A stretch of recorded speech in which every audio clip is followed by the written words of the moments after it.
So let's start with just tell me what today's date is.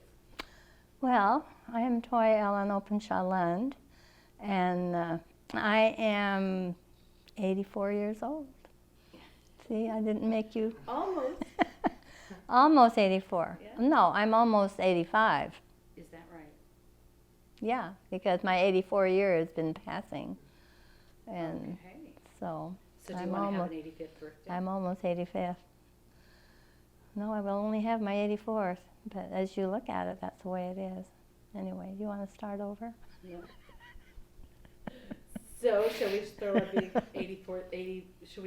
throw a big birthday party for you? Not until 85. When's your birthday? January 21st, What year? 1932. Tell me about your name. How did you get your name? My It's different than name, most. all I can say is that I had a crazy mother. I'm sorry. I have no idea. She says that the name was at the top of a list of one of the showers she was attended. And when I was born, I was little and tiny, and so they put that in front of Ellen, my grandmother's name, on the maternal side. And have you enjoyed living with this name, Toy? I have not. It's been a terrible name. I'm sorry. When you become a teenager, it's even worse. When you get telephone calls. Oh, I understand your name is Toy. Let's go play. Oh.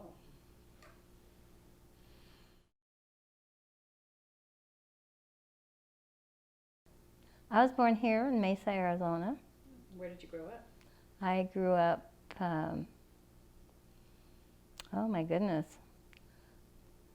I started here in Mesa, and then I found I couldn't walk, so they shipped me up to Utah, to the Primary Children's Hospital with my grandfather, Eli Carlos Openshaw. And I stayed there a couple of years while they tried to fix my hips. What was wrong with your hips? They were both dislocated, and I don't know if I can do this. Sorry. And they put big casts on me. Of course, I don't remember this. I only see pictures. But they put casts on me, and I lived with my grandfather in San Tanquin, and his wife Marie, and I called her Aunt Marie. And I loved her. She was a darling. And then I was shipped back to Phoenix, where my parents were living. And So you say shipped back. I don't know Were how you I not got back. accompanied? I'm sure my father came and got me. He was very good at making that quick trip. Anyway, I got back. I was taken back to Mesa, went to first grade in Mesa, and then we moved to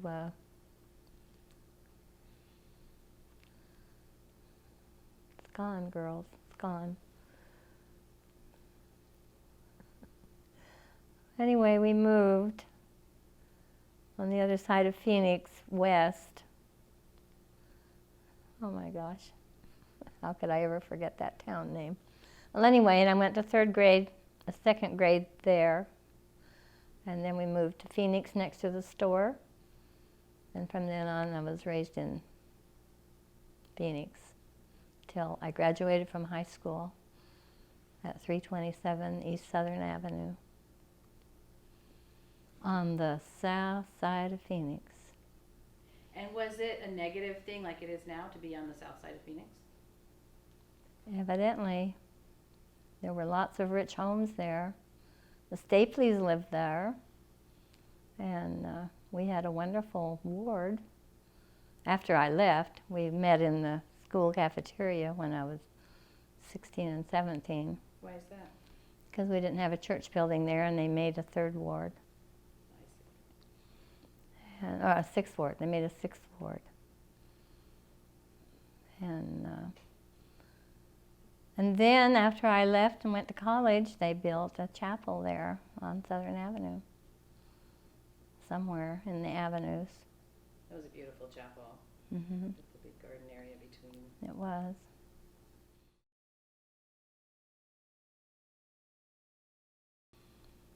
So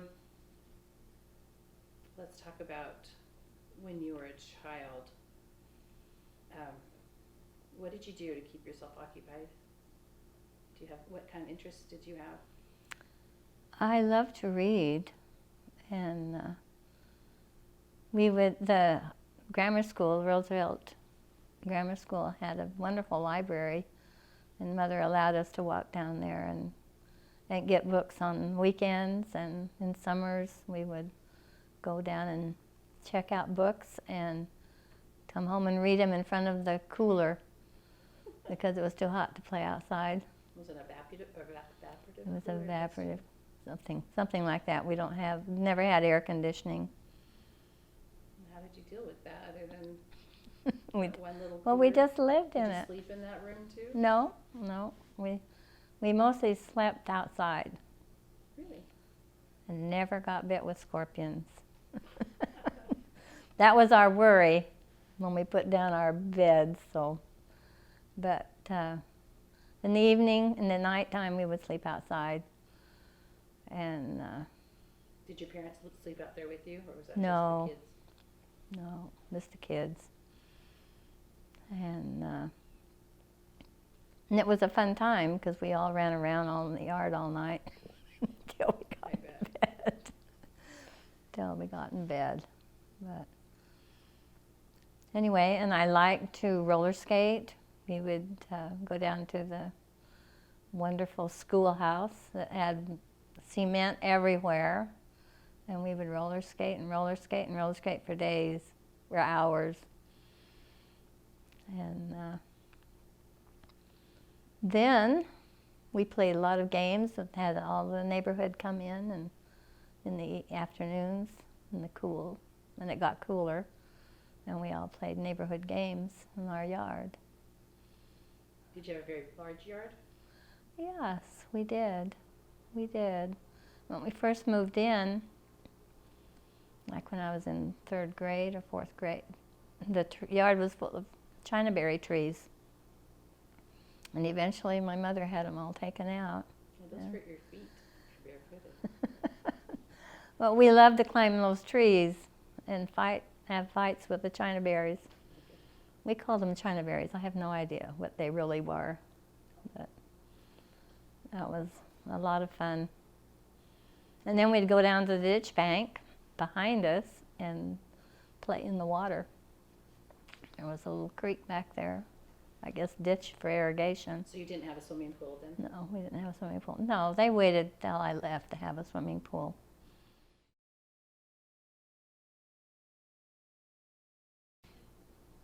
So you're the oldest child of all your brothers and sisters. How many brothers and sisters did you have?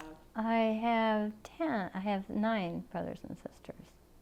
And who did you hang out with the most? Excuse me. Sue and I were pretty close. We each had our different friends, but Kay and Sue and I slept in the same room for years.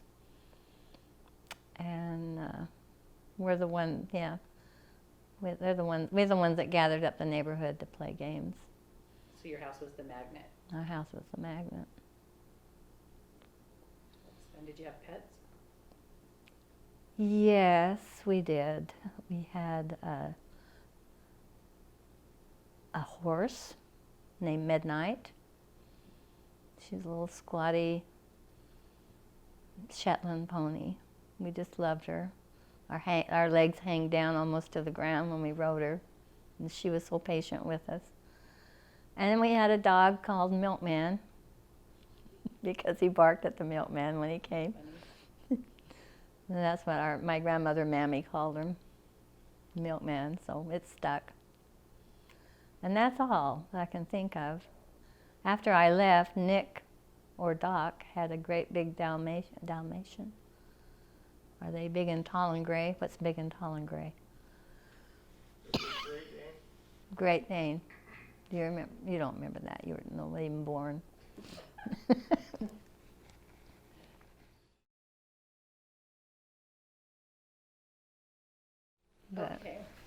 talk about your parents. Think about Walt when you were a child and tell me, what did he look like? He was, I thought, very handsome. He had a mustache all of his life. And, but we never really saw him. He left the house probably about 5:30 in the morning and didn't come home until about 10:30 at night. And he was probably home on Sunday. We had dinner together on Sundays. And I'm going to cough. Sorry. So what's his full name? Walter Owen Openshaw. And what was his occupation? He was a pharmacist, and eventually he owned a pharmacy on 16th Street in Mojave. And I guess he was there all my 18 years almost. And I thought that was where he would die, behind that counter. And he loved what he was doing. And he was in a very poor neighborhood, very poor, and I'm sure he supported the whole community with his drugs when they needed prescriptions filled, and I'm sure he had a big old file cabinet full of dues. But that was just part of his personality. Yeah, to the be so part of his generous. personality. He just was a loving man, and he loved people. He loved horses. And I think he had a racehorse somewhere. And he had a horse named Laddie. And sometime Laddie came and lived in the ditch bank with Midnight. And where would he be when he wasn't there? I don't know. I have no idea. I don't think he was the racehorse. But Aunt Sue could probably tell you that, or Aunt Kay. They were there longer than I was when Laddie showed up. What other personality traits do you remember about him? It sounds like he was social. Very social. He loved people. People loved him. And I'm sure quite a few people ran over him because of his goodness. And You mean take advantage of him? he took advantage of him, yeah. And he loved to hunt. He loved to go out and get doves. I can't imagine eating a dove, because I never did. But he'd bring home this big satchel full of doves. I don't know what the limit. I don't know what the limit was every day or every week. So did he take the boys out, or did he go with friends? No, he went with friends. He never took. We were all little, I guess, to be shooting guns. But Did he fish? yeah, he liked to fish. He liked hunting. He liked hunting deer. I don't remember ever a deer coming in our home, but he always went out at the time that it was supposed to hunt deer. He would hunt deer way up north somewhere. And What about cars? He seemed to enjoy cars. he did enjoy cars. We never had a two-family car for a long time. And my mother always was the person that went to the drug company and picked up the things that he needed. So she mostly had the car. And then he bought this little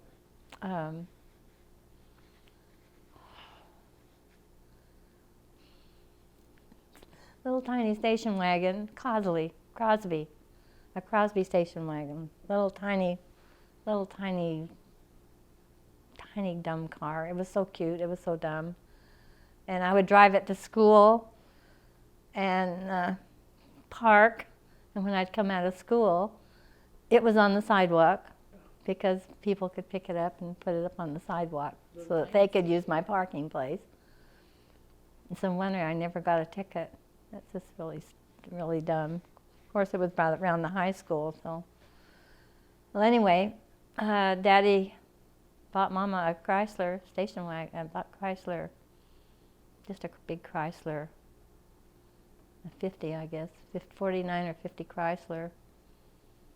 And she was so happy to have that Chrysler. And I think he had a pickup at one time, at that time. So, but that's all the cars I know. He always had a good car when he drove up to see his dad in San Tanquin. And did they ever pile you guys up in cars and take you to San Tanquin all together? Did you go on together? all just the four of us, 4 children. I don't know what happened on down past Jan. I don't think they ever got to go. But the 4 of us would be crammed in the back seat. Sue and Kay and Nick and me. Is that 4? And we would travel up there. And what is it when people want to sit by the window? Shotgun. Shotgun, yeah. We didn't get to choose who was shotgun. Is that what you called it back then too? No, I don't know what we called it then, but of course Mama was in the front seat. She was in the shotgun place. And I'm sure we fought over who's going to sit by the window. It's not fun sitting in the middle. But that's the way we went. So you have a cute picture in your books of Grandpa Walt with 2 other gentlemen, and they're dressed up Western style. Tell me about that picture. We were looking at it the other day. They had Rodeo Days. It was called Rodeo Days. It was a big celebration in Phoenix, and they had this great, humongous parade with floats and cowboys and horses and all kinds of stuff. And Mama had made him they all wore vests and beards and mustaches, and this all week long, I guess, everybody wore really Western clothes. And Mother made him this little vest, and she had somebody punch lots of pennies and put pennies all around the bottom of the vest and around the neck, and it was really fanciful. It was. Who were the other men in the picture? I cannot tell you that. Aunt Sue and Aunt Kay and Sydney probably tell you that. Okay. Or Uncle Doc probably could tell you that. I know them, but I don't know them. I don't even know if I've shook their hands. Oh. I just know their face. Okay. I think one was a jeweler next to the store, but the other one, I'm not sure. Anyway. Other shopkeepers.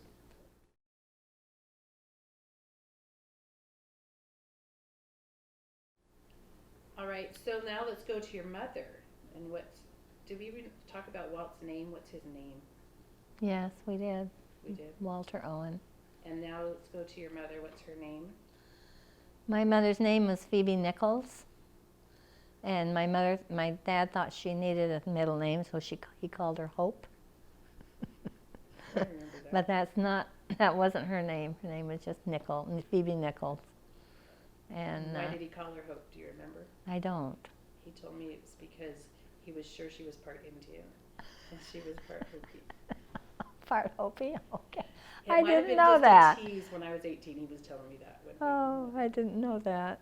Maybe he just made that up then. That's what I wondered. Yeah. If that was something he just told me. That's crazy. Well, that's funny. But she loved school. She loved being in plays. And when I was like maybe 14, she was in a play, The Man Who Came to Dinner in Phoenix. And we all went to see her in that, and it was delightful. And what part did she play? Do you remember? I don't. I don't remember what she played. Isn't that crazy? We could probably find it somewhere in a newspaper if we looked hard enough way back. How old was I when I was 14? What year was that? We could figure that out. Anyway, She loved to read. She loved to sew. She made her clothes, her own clothes. She made clothes for her sisters. She made clothes to make money. And she was good at recycling clothes. You know, if somebody needed something taken in, or she was really good at that. And she sat down, we'd come home from school and say, "Oh, Mama, I forgot, there's a party tomorrow night. Could you come up with a skirt or something?" And we'd get home from school and there'd be 2 skirts. And she made all of our clothes for school. We had to share them. We had to share all the clothes, and we were always fighting. I was going to wear that. I was going to wear that. But we lived through it. And was she a good cook? oh my goodness, yes, she was a really good cook. And my favorite was her food after school, just before primary.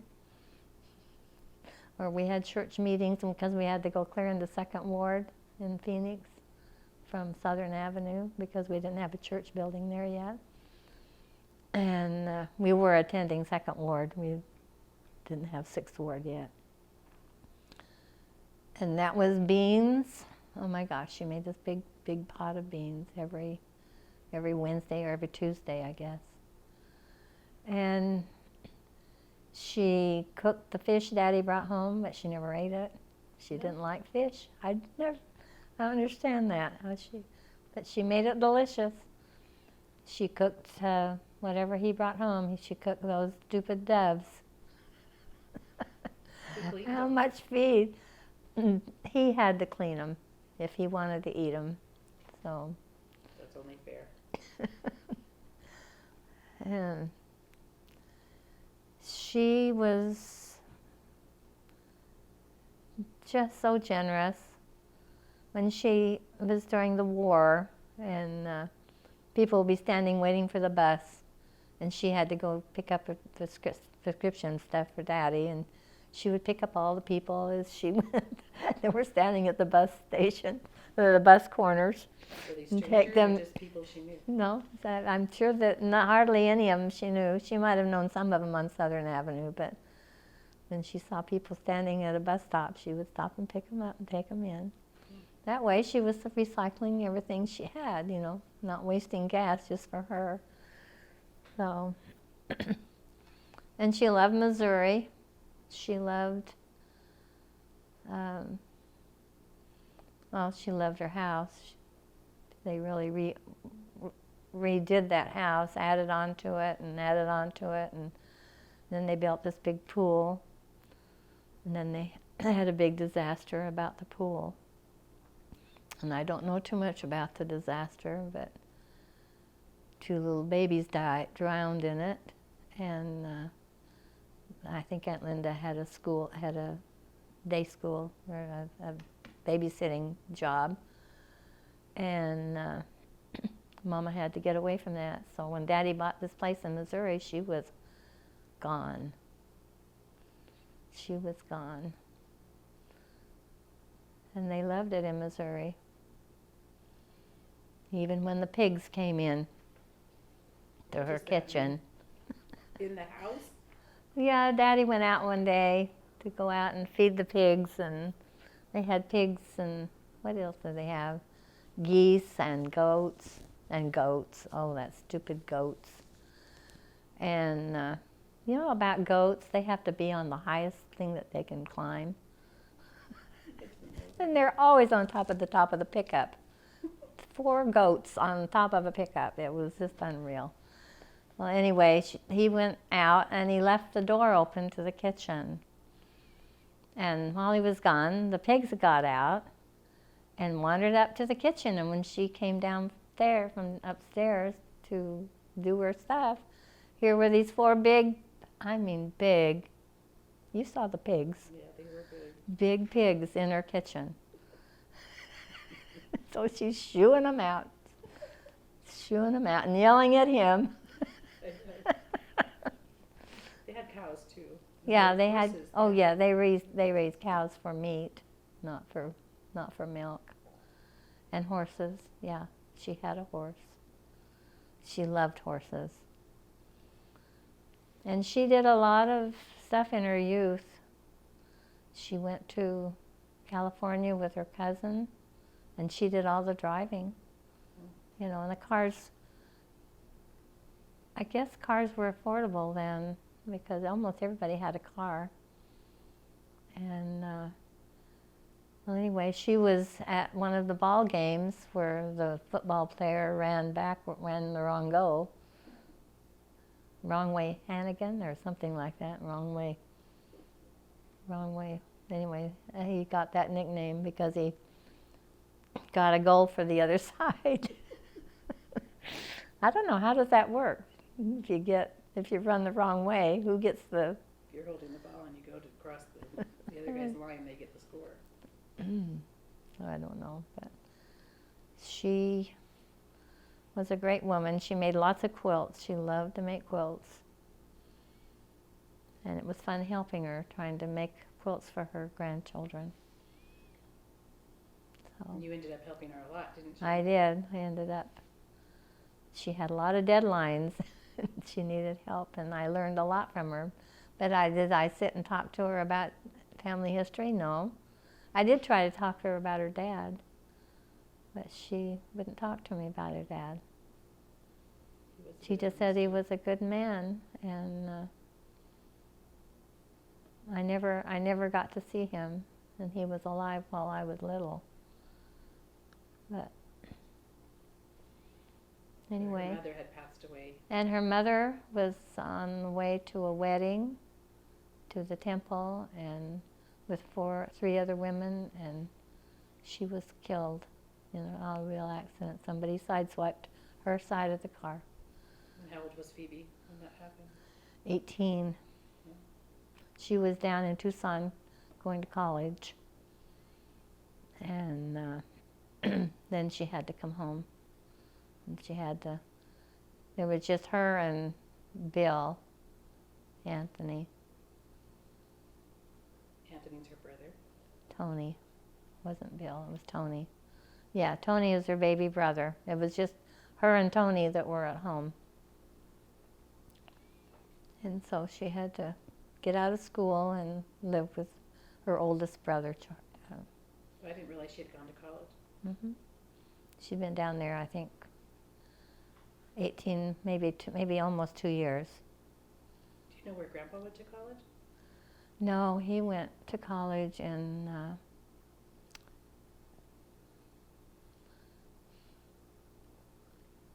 Wyoming, Montana.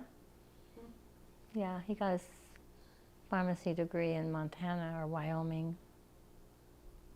Sorry, I don't know. I can't remember that.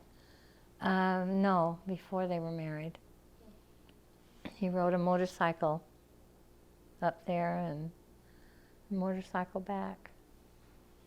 He loved motorcycles. I forgot to tell you that. That's one of the things you And wanted to say. he had a motorcycle till he died. He used it till he died, too. Yeah, he used it till he died.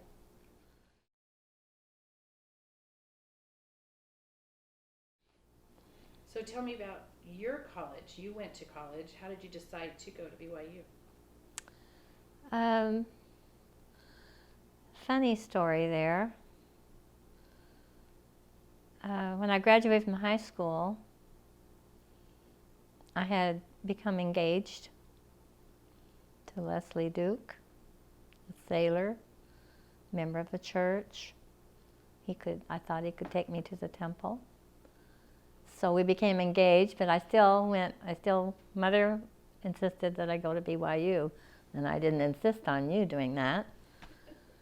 And so I went, and I loved it.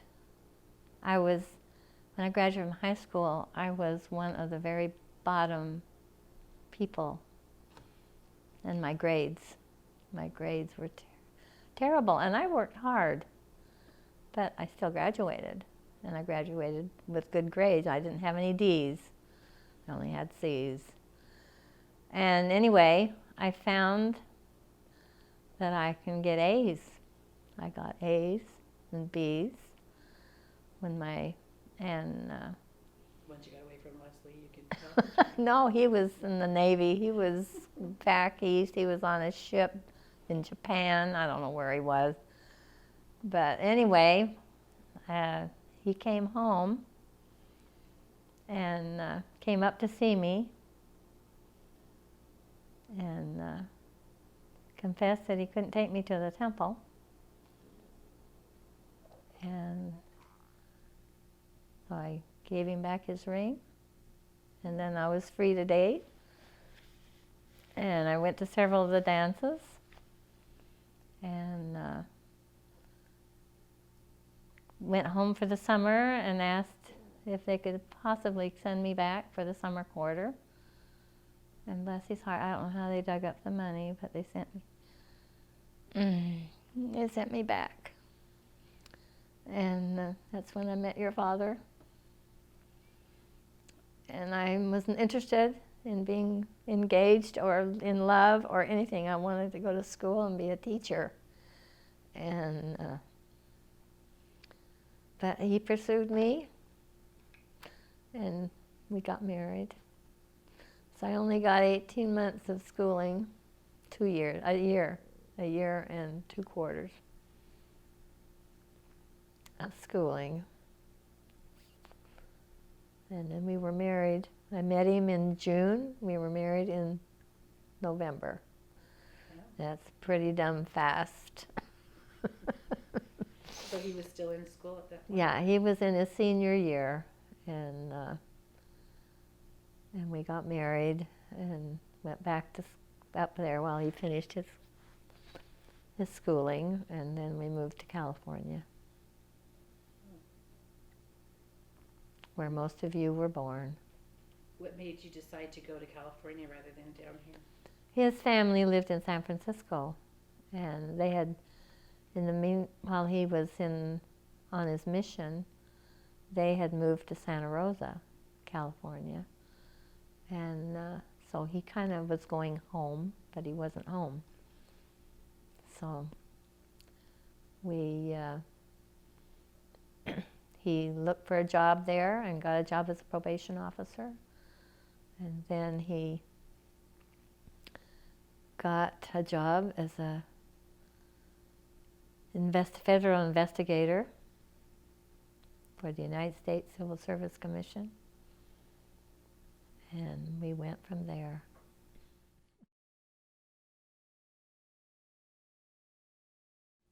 So living in Santa Rosa now, you're having kids. You had 8 kids. We had Stephen, we had Mark, and then my dad could see that he needed someone to help take over the pharmacy, and so he asked Jay if he would go back to school and become a pharmacist, and he was willing to do that. Daddy loved school, and so we moved to Phoenix, behind the store where there was a little empty house. And Stephen was born, that's how Stephen got born there, in Phoenix. And then we went back up to Utah while he was in he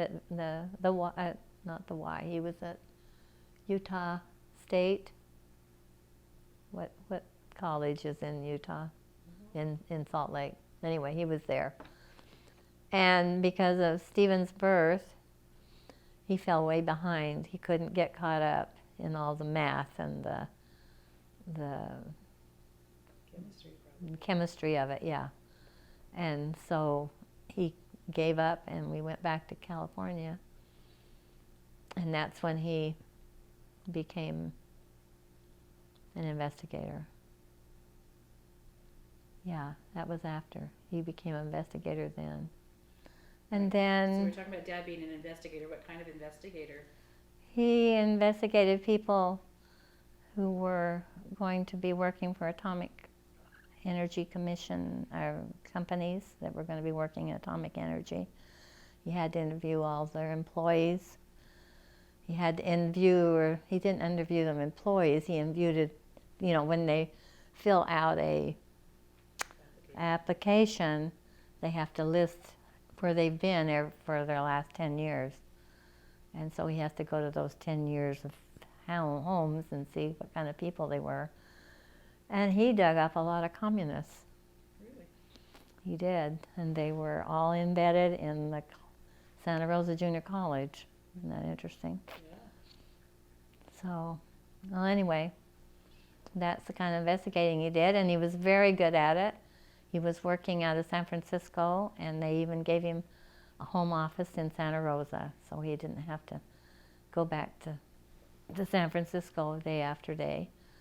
And then he worked up north to the California-Oregon border, and south as far as Sacramento, I think. It was really a fun time because we could run to the ocean. He bought little Volkswagens, and I think he wrecked, how many? 5 of them. He wrecked 5. Traveling with his investigations. Traveling with his investigation, and it was never his fault. Somebody was always hitting him. And well, anyway, that left me a car, a sick car, a car that liked flat tires. But we would dash over to the ocean, and you never got to experience that because you were going to the ocean a lot. yeah. And we always went on picnics till he got home. You loved picnics. We did a lot of picnics. Yes, we loved picnics, and Daddy didn't like picnics. That's really funny. We went on a lot of picnics. You'd say, you would get all excited, and that would be our incentive to be good, or to let's get in the car, we're going on a picnic. And Exactly. where would we go to picnics? We went to Doyle Park, and I can't remember the new park's name. What was the new park's name? It was so wonderful. It had a train and Yeah, it was beautiful. lots of a lake to fish in. Haworth Park. Howard, very good. Haworth Park, yeah. I still liked Doyle best. It felt intimate. Yeah, Howarth was because really it was hardly anybody there. we could see each other. We knew where we all were most of the time. We had. And Armstrong Grove. Oh, yes, the redwoods. Yes. And he liked to go, Daddy liked to go to the redwoods.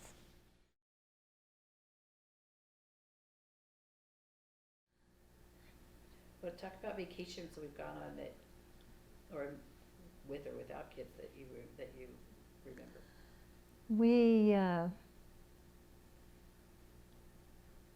don't know, we made several trips to Phoenix just to visit my side of the family. When I was growing up, I didn't know my mother's side of the family. I only did things with the Openshaws and the Stapleys, and so I was grateful that you kids got to meet. And sometimes Sue would coincide, and we'd all be there together because she lived in San Diego. So I don't know if that was a happy experience for you guys, but Always. yeah. And then we did camping trips up in the Sierras to pan for gold. I love that. I don't know why. It was so beautiful. But I don't know how you loved it because it was so dangerous. That water was swift. I don't know. You guys were really good kids, and you knew the day. You know, I was a bad mother. I guess I never worried about you. I did worry about, Eric. He was such a little poop when he went, and Karen. There was dangers for them.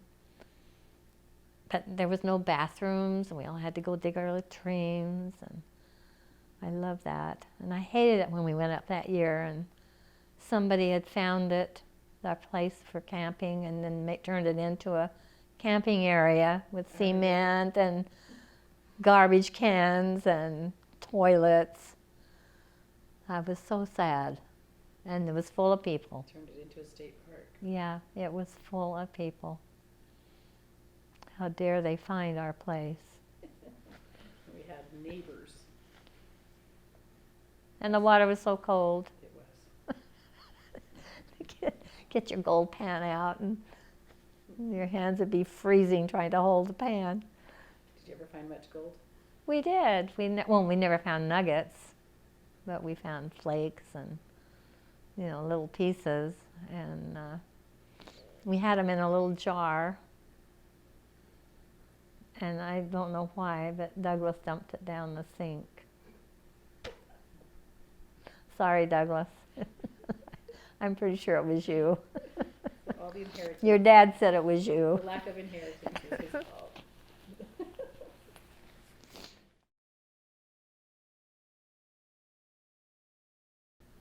Karen was adopted. Tell us that story.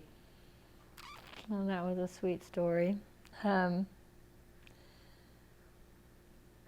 Daddy was working for the probation office, there was families in our ward that one couldn't have any children or hadn't had any children, and two of them that wanted to adopt, and they were waiting for adoptions to come through, and they weren't coming, and so one of our trips to Phoenix, Eddie Maroney was here, one of my good friends that married one of my good friends, and he was a hospital administrator in Sierra Vista, and he just said, if baby comes through that Catholic Social Services doesn't grab, call me, because we have placements in our ward that need babies. And after a couple of years, lo and behold, he called and says that there was a little baby girl who hadn't been grabbed. The mother didn't want her to go to Catholic Social Services. So I called Jay. He was up in Eureka. And he says, well, get ready to go get her. I'll be home. He was going to come home anyway. It was a weekend. So I got on a plane and came to Phoenix. Mother took me to Sierra Vista, and we picked her up. And in the meantime, Eddie and Joanne had taken the baby home, that the mother had complications, and but it still wasn't, it was a lot of money, but it's not like it is now. Well, anyway, we brought her home and held on to her. The one family became pregnant, didn't want to adopt another baby yet. The one that had signed up for an adoption, the adoption came through, and the other one, another adoption had come through. And so here's this little girl that needs a mama. So I said, all right, she's ours. And we got her. But when we took her to the temple to have her sealed to us, she screamed. She screamed. Oh my goodness, she screamed. And my thought was, what have we done? Have we done something? She doesn't belong here. But anyway, that's how she became ours. And she's thinking that you kids didn't want her. And how she had that. But anyway, she was the easiest baby I ever had. No, I had them all cesarean section, and so I was kind of laid up for several weeks while we got over this operation. But anyway, she was the easiest one. I could go right to work. Didn't have to lay down at all. I was so strong.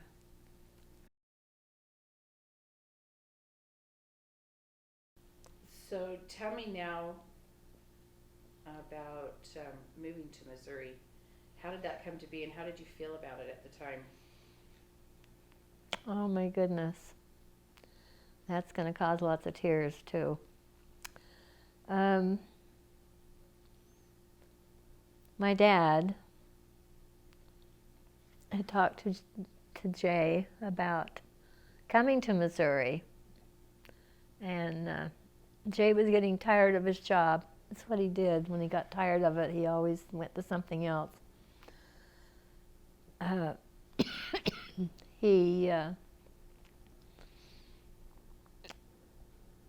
I guess he thought it over a lot, and then all of a sudden the work that he was in was being changed, was changing to FEMA, and he wanted him to go to Washington, D.C.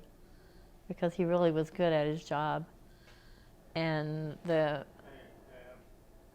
loud airplane. So he wasn't an You're investigator. picking up that airplane? Yeah. Oh my gosh.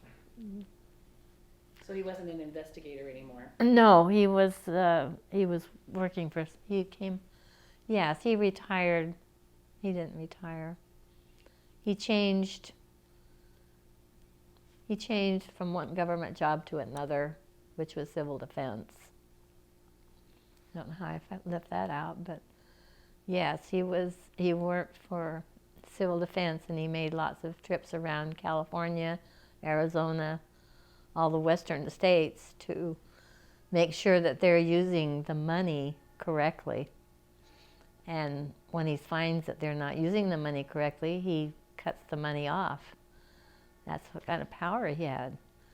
And these big Los Angeles Police Department, Fire Department, were really hurt because they were using this FEMA money to put on new recruits to reinforce the force.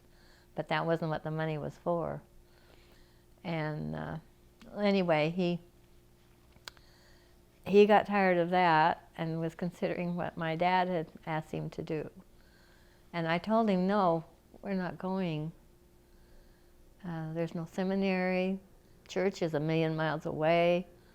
The state center is 2,000,000 miles away. You still had 3 kids at home. And I still had several kids at home, yeah. I mean, you were there, but you were still home. You were supposed to go to college. That was in And 1979. well, anyway, he retired when we packed up and moved to Missouri. And it's been I was kicking and screaming all the way. But I followed what I was supposed to do, follow my husband. And it's a good thing because evidently Daddy was really sick and they needed help finishing Your it. dad. Walt, sorry. Walt was really sick, and Daddy helped him fix up the house.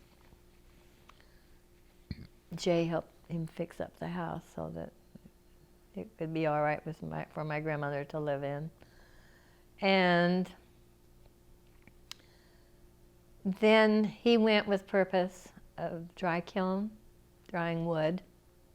So he went to dry kiln school, Jay did, and he and Sid Judson and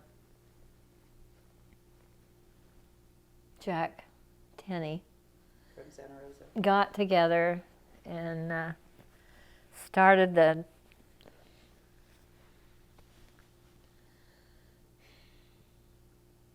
Title business. Is that what you wanted to say? the what? The title business? The title bit. All right, he opened a title company in Santa Rosa, in Houston, Texas County, Missouri, and then they opened another one in West Plains, Missouri. And our good friend Mark Cheney and his little family moved from Santa Rosa and ran them. And then he went to dry kiln school. Dad did. Dad did, yeah. Jay went to dry kiln school, and learned how to dry hardwood and softwood, because that country is full of hardwood oak. And so he and his friends, Jack and Sid, built a dry kiln building on the back of our property, which already had the humongous electric stuff that he needed. It was just like it was standing there for us. It's another miracle. And and then he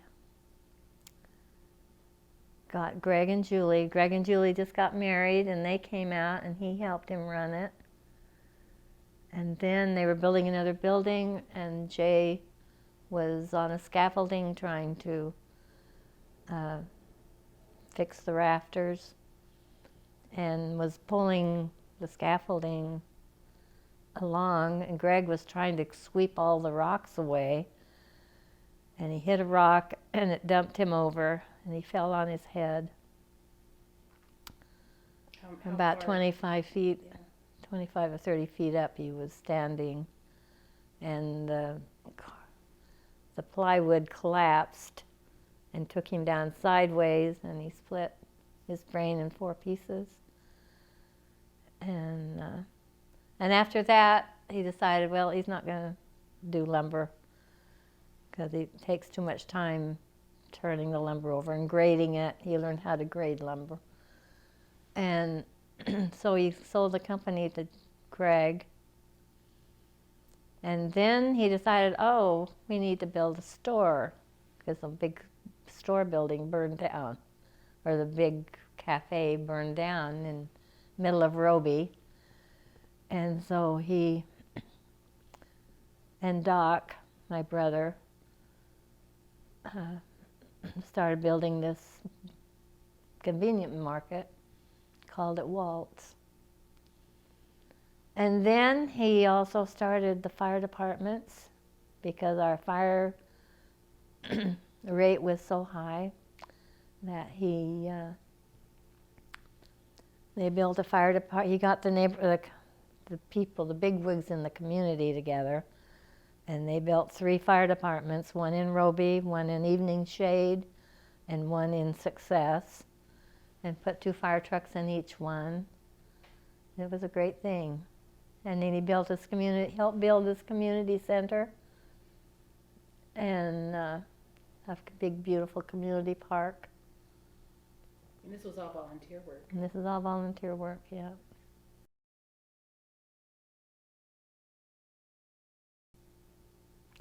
I think then, after, I don't know, it was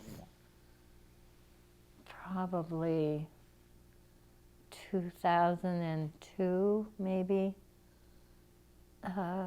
Jay seemed to be failing in his thinking a little bit.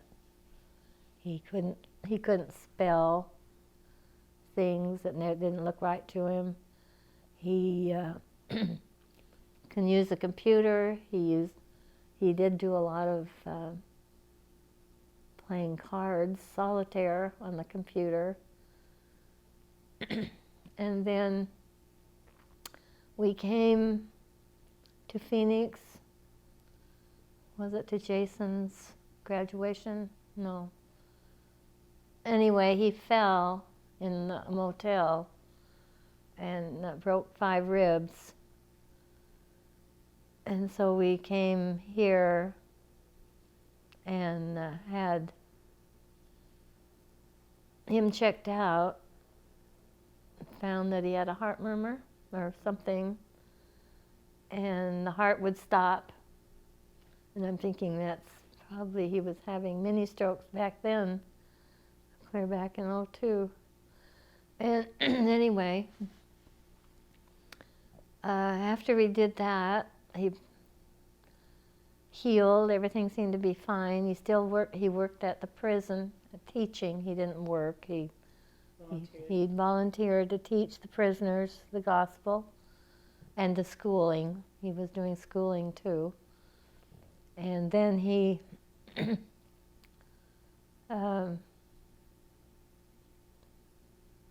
when he got hurt, and I'm thinking, I think we better get closer to children. And Gary Moore had said, hey, anytime you want to move, I'll bring a truck and we'll do it. And that weighed on my mind for several months. And so finally in '09,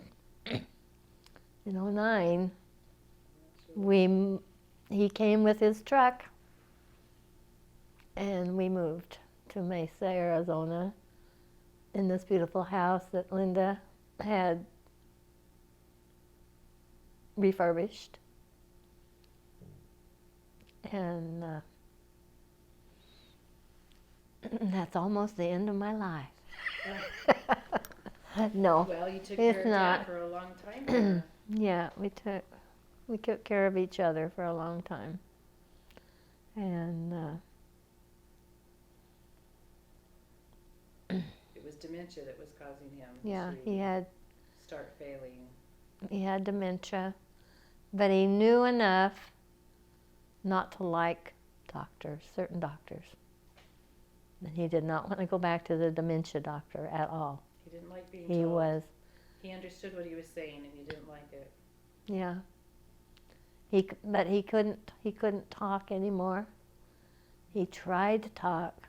Do you remember what his dementia was called? Frontal temporal The frontal temporal. dementia. And it took away his speech. Well, he could utter noises. You know, he could talk. Because sometimes he'd say, "I think I'll go to bed," and that was something we didn't hear for a long time.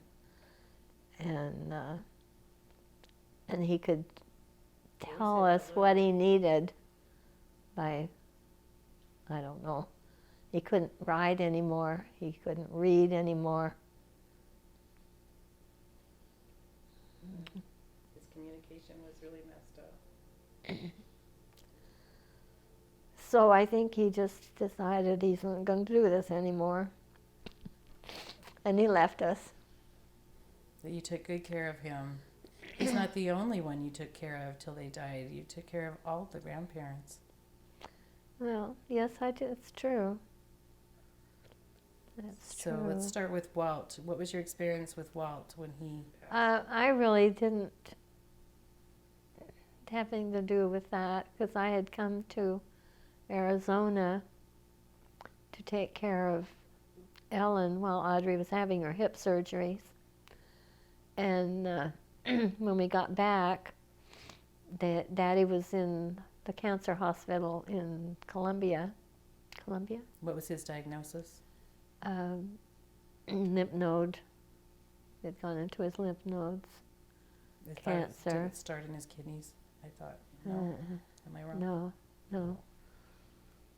I don't know. You're probably right. I don't know. All I know is that he had lymph node cancer, and it finally, I don't know. Took him fast once they But I diagnosed him. had nothing to do with that. My mama took care of him until she didn't know what to do. But Jay took him to Columbia, and then that's where he died several months later. And then Spencer, Jay's brother, got cancer. I don't remember where his cancer was. His colon cancer. His colon cancer, that's right.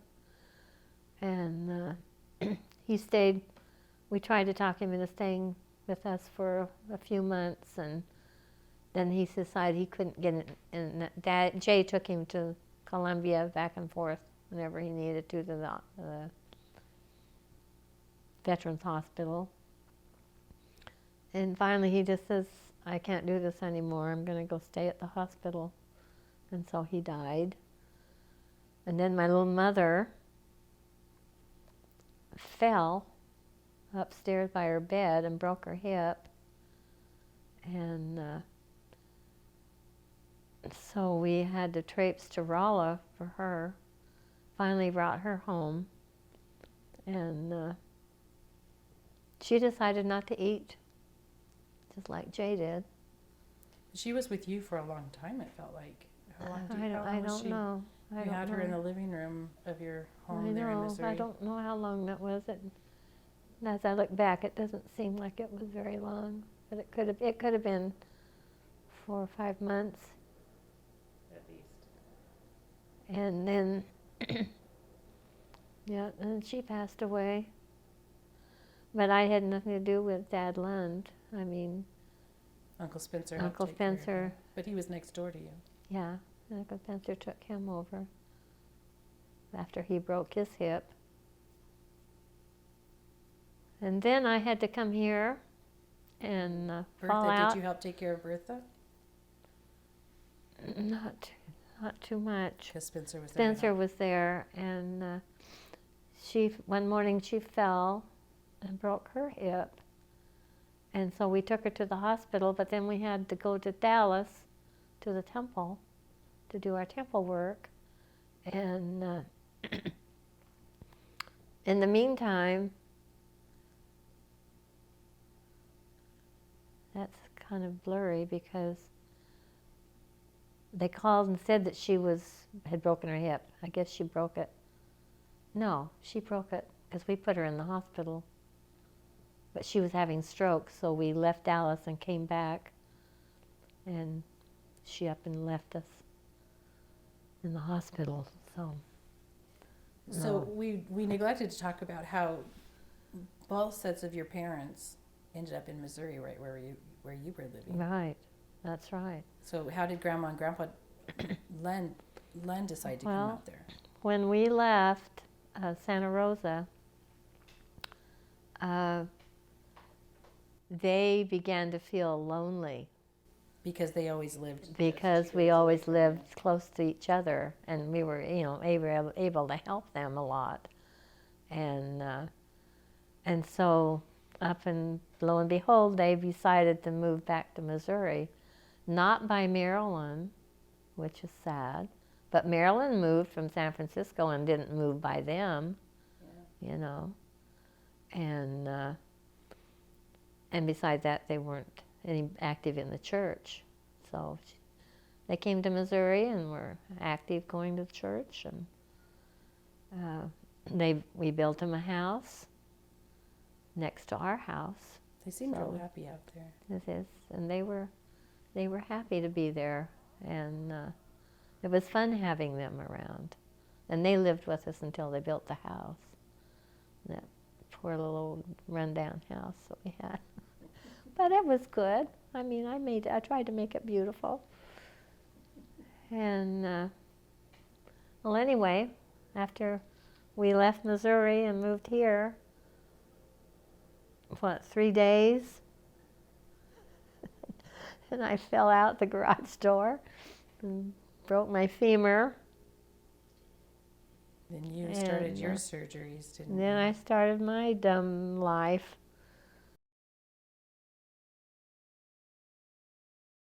My favorite things to do is sew. What type of things do you sew? Well, right now I'm just doing quilts. I don't want to make clothes anymore. A lot of wonderful quilts. I don't want to make clothes anymore. And I love to read. I love to swim. I have the most beautiful swimming pool. And I love to do extraction for the Norway Project. You spend a lot of time doing that. It's like I do. not even a part-time job. I think it's a full-time job. It is a full-time job, You're and volunteering. there's no pay, except they won't let me go. They won't let me leave the computer. Just one more, they say. You mean the spirits Just behind one more family, yeah, just one more family. And then you turn the page, and that family goes on and on and on. But the sad thing about that is that here is a family with 15 children. They have the mother's birth and the death. They do not have her name. Really? It's just crazy. Well, they'll With find all it those somewhere 15 else. children, why don't they have a name for that mother? I don't know.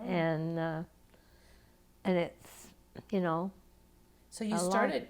I'm sorry. You started extracting how many? before the Norwegian stuff, you started doing I was doing genealogy extracting. right, yeah. And then how did you get involved with the Norwegian extracting? Well, Aunt Jan was the stake genealogy person, family history person, and Salt Lake notified her that they need volunteers for the Norway Project, and would any of our people like to do that? And there were 25 of us that signed up and started doing it. You know, and it was have a dictionary here, and you're always in the dictionary looking, so it was going just really slow. The dictionary was a translation dictionary. Translation dictionary, and that was really hard work. And when the man talked to me on the phone one day, and he said, you don't have to know how to read it, you just have to pull out the names. But then you want to know, oh, why did this baby die? Or, you know, there's words that you want to know what the meaning of them is, and that's when you pull out the dictionary. But I've been doing it 12 years now. 12 years. 12 years. And Eric says, you'll never be through. You'll never be through. They sent me a card, a little notice and a certificate in the mail that I'd done 1 million names. I believe it. And I wrote him back, and I says, oh, don't waste your time on counting how many things I've done. Just get on with it. And so I don't know, I could have done 1 million again. So I imagine you have. You are very devoted to that project. And it's a wonderful thing, I think, because it's been fun. it gives you a reason to get out of bed and get going every day. Yeah, exactly. And I try to, when I first started, they wanted at least 4 hours a week. But you can't stop at 4 hours. A day. Anyway. I remember in Missouri you had papers all around your computer, or stuck on the walls and on the computer and on your desk with your translations to remember what you've translated already. That's right. Very devoted. So you notice now that I don't have any. I'm very impressed. I do by have that. paper. You know, I have to write down on the piece of paper everything and what page I'm on, because if I go away and come back, it's not working correctly. Well, you've learned. So I have to organize myself. Even young people have to do that.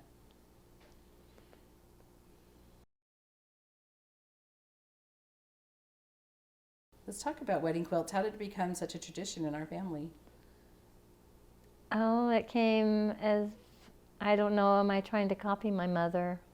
She's decided to do that, and I thought it was such a great idea. Why not pass it on, not try to pass it on? But I fear I'm not going to live long enough. These kids are taking so long to get married. And then there's Eric's young children that I don't know. I don't know how to... Traditions are built to be carried on, not to be live long enough to keep doing it. That's true.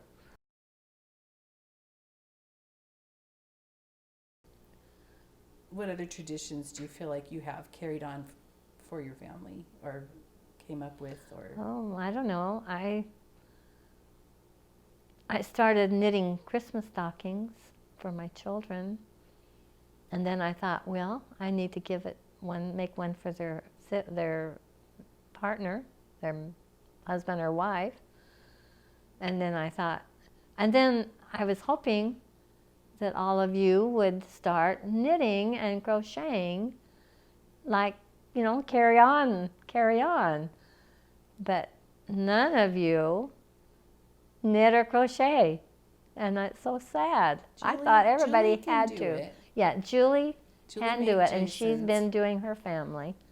Right, and You were now on the I've got mission. poor little Kimberly broken in, and she's been helping make them. But and I don't know. I don't want you to feel like you have to keep making them. Make your own tradition. Get your own. Is it too late? That's a it too- tradition that people want to carry on. It's too late almost. Well, You always made candy houses, yes, gingerbread houses. we always made gingerbread houses. Were you home when we did that? Was that something I started after everybody left? Karen we always made one. Yeah, And then we when just Karen made got old one. enough, she wanted to make one for all of her friends and as gifts. And Oh, so that's true. we made a lot for when Karen really held that tradition high. Right, and Patriotism is another tradition. I think you've I love patriotism. Yes, yes, and I don't know how to explain that. It makes me don't want to cry. And I love America. I love the people in America. I love the traditions of America. And I love the flag. And I would fly it on my forehead if I could. You're always good to take us to the parades and things for 4th of July.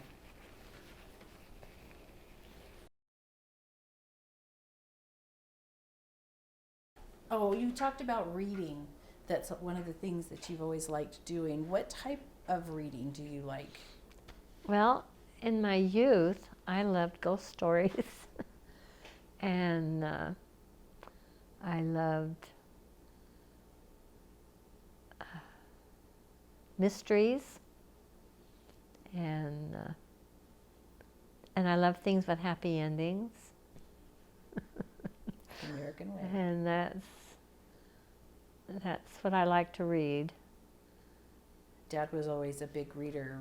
He liked to read factual things, not necessarily stories. He liked Right. to learn as he Daddy read. was a learning reader.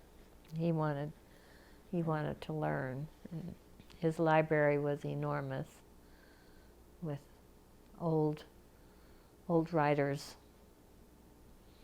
I can't think of any of their names. Do you have a favorite, like, Book of Mormon story or scripture story that you can think of? No, I don't. I really don't. When you just sit down I to ha- read scriptures, is there a certain book you like to go to No, more than another? I'm bad now. I only read one chapter a day.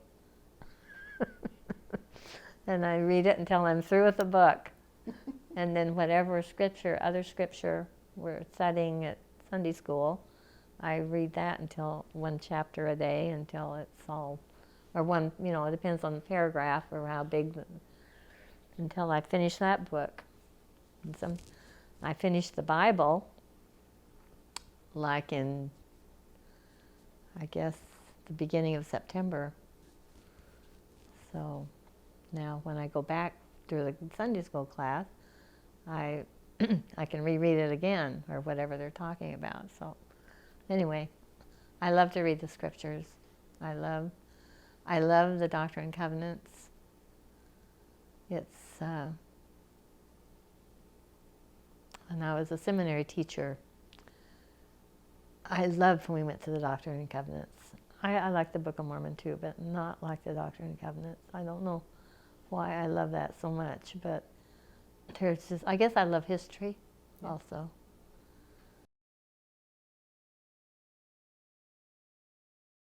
I'm a rock hound.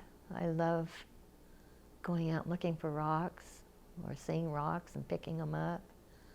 I know Daddy used to give me a bad time because we're not taking any rocks home. And so we'd fill the tire well with rocks. How can we not? How can you not collect rocks? Yeah. It was so fun. Yeah, I got that from you too. But I love the story of Pompeii and Mount Vesuvius and all the stuff that's been buried underground.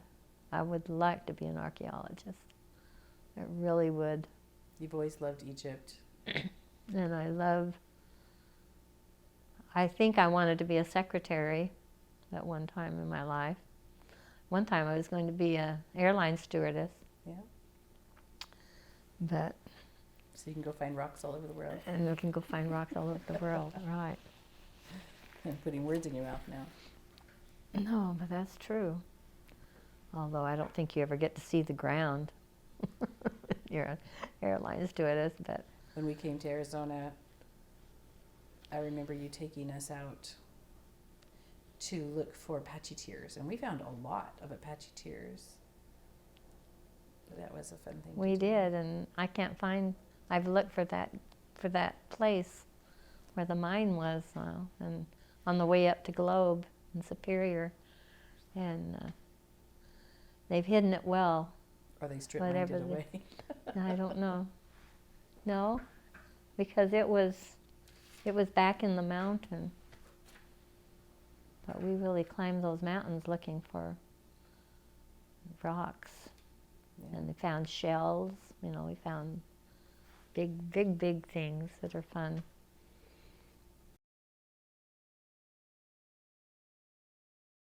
Going through your scrapbooks or your picture books, I noticed you have pictures of things, and on the front of your book it would say things I love, photographs and things that I love. And so I just wanted to maybe have you talk about these things that you love.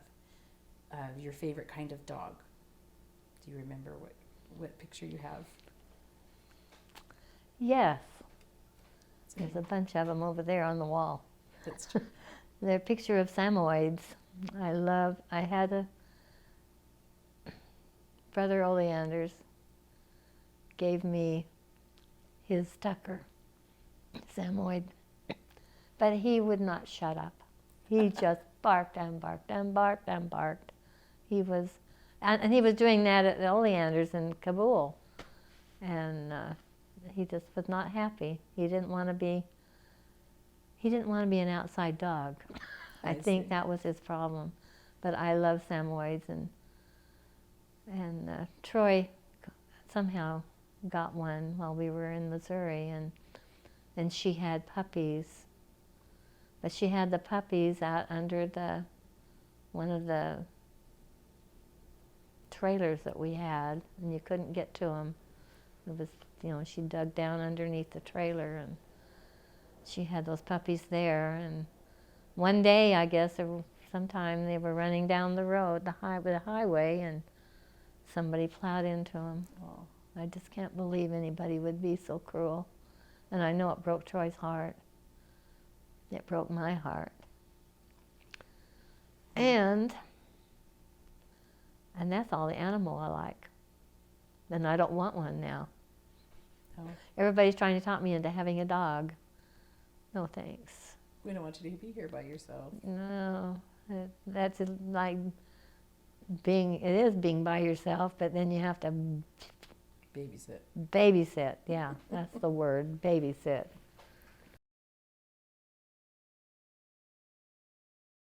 What kind of hobbies do you like to do or have all your life? What kind of hobbies? Have we talked about that? Oh, I like to embroider, that kind of stuff. Uh-huh. I like to knit. I've made several Afghans. I love it. That's what I did when we were at doctors and stuff. You always kept busy. Always tried to have something in my hands to do. You learned that from your mother, I think. She was always doing something Yeah, good. I guess so. But I know, like when I go a trip to Utah, I feel like I'm useless. I don't have anything in my hands, and I don't understand why I didn't take anything. But I don't know. Hobbies.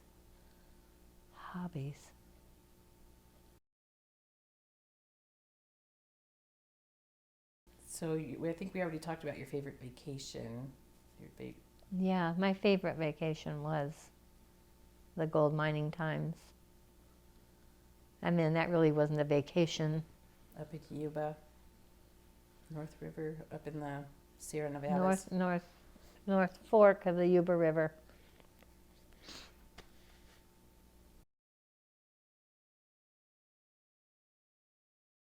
And when you were raising children, what was the favorite age you think to Did you like the little kids? Did you like the teenagers? Did you like, what was your favorite I age? don't know. All of you seemed to be so easy. I love the 2-year-old. I think when you can talk to them, and they know what no means, and you can communicate, and they can communicate. I love that. I love that. Although that's when they're in the pots and pans and pulling things out of the cupboards, and It's a busy time. but it kept you busy.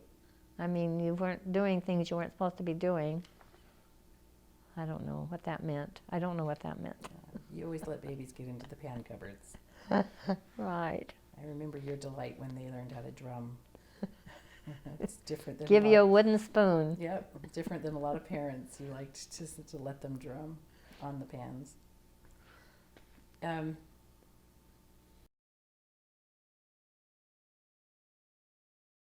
In California, you like to go to the ocean. Name some of the beaches that you liked going to.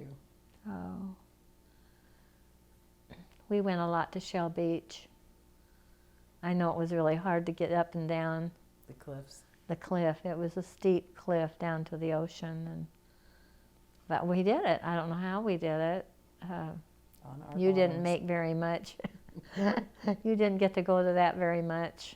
Everything. And when you were born, Daddy stopped going away, and he took the car.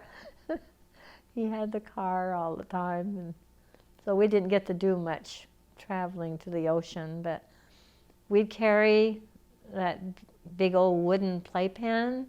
You know, if you remember the wooden playpen, you lived in the wooden playpen when we were building that other house on Guerneville Road. Other pictures in your book are of space. Why do you have space in your book? I love the heavens. I needed to be an astronomer too. Archaeology and astronomy.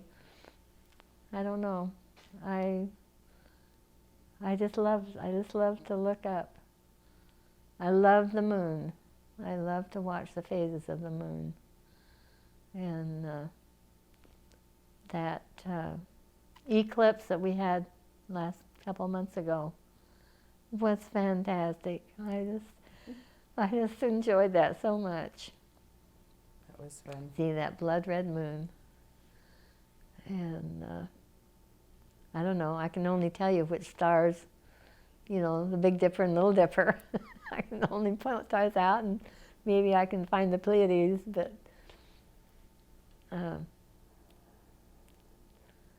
it's fun. I don't know, I just love it. I love pictures of rainbows and pictures of the Golden Gate Bridge. Why do I love that bridge? I don't know, It's beautiful. but I love that bridge.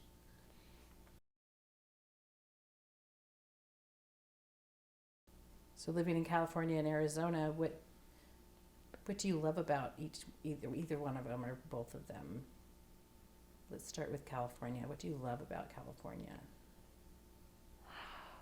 The weather in Northern California. I love the weather. I loved that you could grow anything. You know, when we first moved there was orchards and orchards of fruit, and we could just go pick them and can them.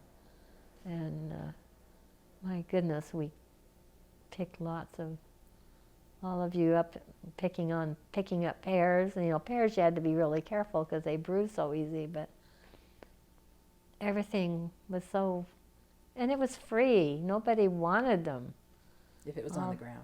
Nothing was on, things were on the ground, but we were able to pick them up out of the trees. I'd send a kid up to pick in a bucket. It's how you kept us busy all summer. Yeah, and We were canning washing bottle. We had to go to Goodwill, went through their attic and got all their quart bottles and their pint bottles. And then we'd have to go home and wash them. Made you wash them. Somebody washed them. Anyway, that was what I loved about California, was the weather, was the Armstrong Grove. You could get to the ocean in 25 minutes. I don't know. I just loved it. Okay, let's talk about Arizona. What are you passionate about here? I'm passionate because I was born here, I guess. It's fun being back. After all these years, I tried to get your dad to stay and go to Arizona, and never worked till he was too old to fight me. He enjoyed it. I thought he really enjoyed it. He said he enjoyed living. Yes, I'm sure he did. He didn't have to go out and shovel snow, and yeah, and it was easy. And I can tell where north, south, east, and west are just by looking. In Missouri, I never knew where I was. I never knew where the directions were, ever. And I had to have a little thingy bob on my dashboard to tell me which direction I'm on. And then I got a car that tells me which direction I'm going. But I never could tell you where north or south was. It's just crazy. And here you can tell by what? I don't know. It's just ingrained in me, I guess. But you can tell by the mountains. Just like in Provo, you can tell by the mountains. Only in this direction. Well, the mountains are to the east in Provo, too. Yeah. And when I was living in Provo at college and going to school, waiting for Jay, it was the mountains I was homesick for. Yeah. I've never been that homesick for anything, but it was those mountains when we moved to California. Let's talk about your church services, things that you've done, Oh my callings in church. goodness. Oh my goodness. You could talk about dads too, but what? My first calling was in the Sunday school when I was 16. And I was called to be the secretary of the Sunday school. And that's when we were meeting in the Roosevelt School cafeteria. I hated it. I hated it. I guess I wasn't that much of a pioneer, but Mother and Aunt Ruth just loved that we were meeting in that building rather than going clear at the Second Ward down Phoenix. And then when I got married and moved to Santa Rosa, they called me to be the teach 12 teenagers. And I wasn't much a teenager almost myself. I was Sunday like school? 20, 22. But Mark Cheney was one of them. Really? Uh-huh. And they were so fun. And that is one of my talents, is working with boys. Because I've worked in Cub Scouts. I was called to be the stake blazer leader. A girl called to be the stake blazer leader, come on. But in Missouri, those men were so wonderful. It was so fun to work with them. And I've been a counselor in all of the organizations except for young women. I haven't ever worked in young women. I've only been president of primary, but I was almost president of Relief Society when one of the ladies was called to be Relief Society president and insisted that I be her counselor when Daddy was bishop or branch president. And I did everything. She never came. I did everything, except I didn't have the interview, I didn't go deliver food and stuff like that. I don't know who did that. But I've been choir director. What else is there? Seminary teacher. For lots of years, seminary teacher. Temple service. And then temple service in Dallas and in St. Louis. Talk about what you did in Dallas, how you did that, because it was so far away. We, the steak was wonderful here, and wherever the steak was. And they rented apartments for us to stay a week. And we seemed to always work in the evening session. So that was provided by Dallas. It was provided by our steak in Missouri. Which steak is it? It would have to be the Springfield steak. Yeah. And we learned all that we needed to do down there. And it was a 9-hour trip. So you drive out, what day? 9 hours. We would leave on Monday.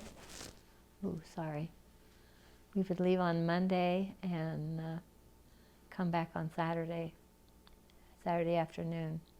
So you'd stay a whole week, and how often And we'd did stay you do all that? week and work every day. You know, it wasn't open on Monday, so we leave on Monday and get there. Because working in the evening, you had all day to get there anyway. So, and our Phoebe went with us to Dallas. How long did you do that? 5 years. Once a week, one week a month. 1 week a month, for 5 years. 5 years. And why did you stop doing that? Because they opened the St. Louis Temple, and that's why we were training down there. And so we've gone 5 years to the St. Louis Temple also. And Did you sleep up there? yes, they 'Cause it had was the 3 hours steak away. had an apartment, and we paid for the apartment. You know, we paid for the week that we were there, and it was just very nice. I mean, it was nice to be able to go and have a place to sleep every night without having working in a motel. Before they were using a motel, but then some bright idea person said, let's just get a rental. And so 4 of us would stay in that apartment. And did Phoebe do it with you in St. Louis? Phoebe went with us to St. Louis too. Yeah, and it was a 2-bedroom apartment, so that worked out really, really well. And a thought came to me, and and then we stopped that because Thomas wanted to come and go to school, start his high school and finish in Plato, Missouri. So he came to stay with us, and that was a delight. It was a lot of fun. And that's when you were a seminary teacher. Were you a seminary teacher before that? Uh-huh. Yeah. Yeah, I was, yes, I've been a seminary teacher since we got back from our mission. Oh, The mission? something else. Yeah. We'll talk about that in a Yes, minute. we went on a mission to the Dominican Republic, Spanish speaking. And it was a lot of fun. It was a great experience, one of the hardest things I've ever done. The other hardest thing was learning the temple things. But anyway, somebody had to go to the Dominican Republic, so they chose us to do it. And Who was your mission president? Marshall Romney. Oh, really? Mm-hmm. He was a professor at BYU before he left. And the second one that came, I never can remember his name. I'm so sorry. Anyway, we went there for 18 months. What language did they speak there? Spanglish, New York jive talk, but they spoke mostly English, Spanish, English, intermixed. It was, thank goodness they watch Westerns and learn English from the Westerns. So you communicated through English mostly? So more, yeah. Yeah, the sweet elders, so darling elders. Jay would make up his talks, and they would straighten them out and write them correctly in Spanish so that he could talk. So he delivered his speeches He in delivered Spanish. his own speeches, yeah. And we were told to speak Spanish with our companions, and my sweet little companion, speak English. Couldn't do it. And we had a cute little apartment that we stayed in. Somebody's, I think it was her garage, and she made it over into a little apartment The whole time? the whole time. And it was open above the door. You know, it's everything has open in Dominica. I mean, they have doors that close, but all the windows above the windows are open. I guess it's for circulation, I don't know. But anyway, nothing was private. I hated that. I just hated that. But our little landlady's name was Carmen, and she spent a lot of time in Puerto Rico.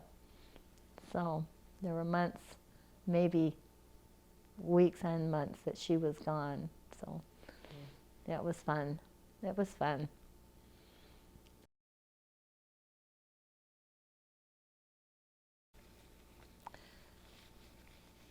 I don't know if I can do it with that rhyme. I was going to do it anyway before it was brought up. But I know that all through my life I've known there's a Heavenly Father. And in my youth, there was really no place for quietness. And so I'd climb up on the garage, top of the garage, and I talked to him up there. And I know it's a silly thing, but that's the only place you could find that nobody could open the door and bother you. To climb on top of the garage, where your father would jump off into a play pool head first. Anyway, not while I was up there. But I do have a strong testimony of the gospel. I've always been told that you do everything they ask you to do, even though you don't know how to do it. And I've always accepted, with my teeth grinding and fear and trembling, but I have learned so much because of it. And I'm so grateful that I have done the things that I've done, and I wouldn't take any of it back. But I know, I used to get, when I was little, we went to 4th Ward, and during testimony meeting, people would bring up the Joseph Smith story, and I just got so sick and tired of it. I just got sick and tired of it. And because I knew it was true, and I didn't, and I guess I don't know why, but I knew that it was true from the first time that I heard it.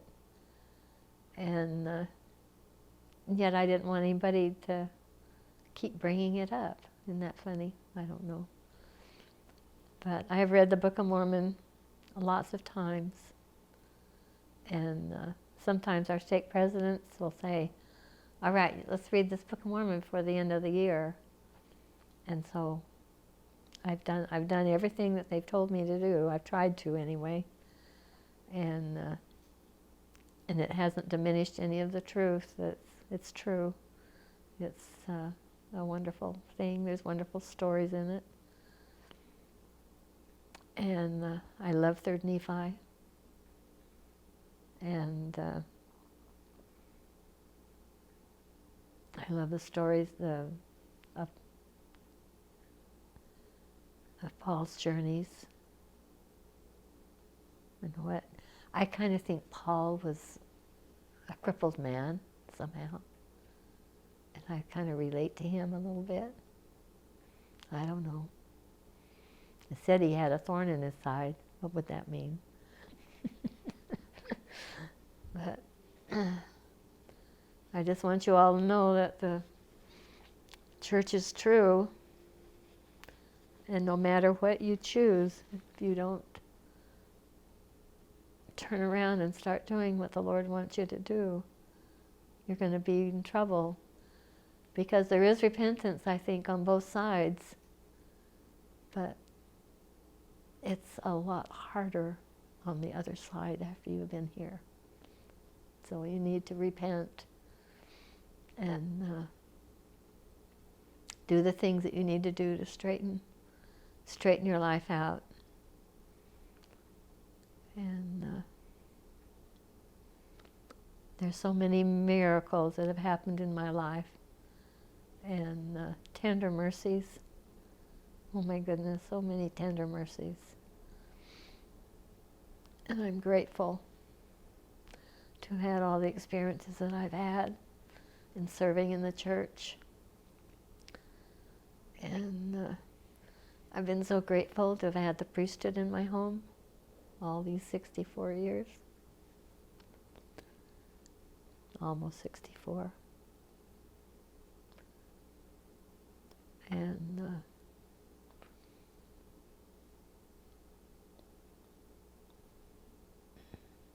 I'm grateful for beautiful children that the Lord sent me, for their goodness and their generousness, for their raising their families the way they're supposed to. I'm grateful that they accept callings. And I love being able to talk about it. I just never can use the right words in talking about it. I'm thankful that I've had health and strength to do what I need to do. I'm really sorry that I'm broken right now. I could be doing so many other different things if I weren't so broken. But this is just a minute, and it's going to get all right. And I'm just so grateful that I live in America, that I was worthy enough to live in America, to be born in America, worthy enough somehow to be born in the church and not have to seek it or find it. But there's sometimes in my life I could have gone so many different directions, and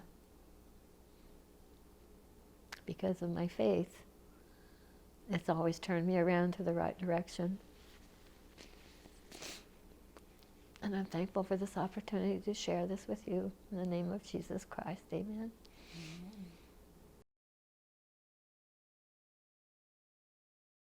Do you want to edit in or talk about what it's like being in a wheelchair?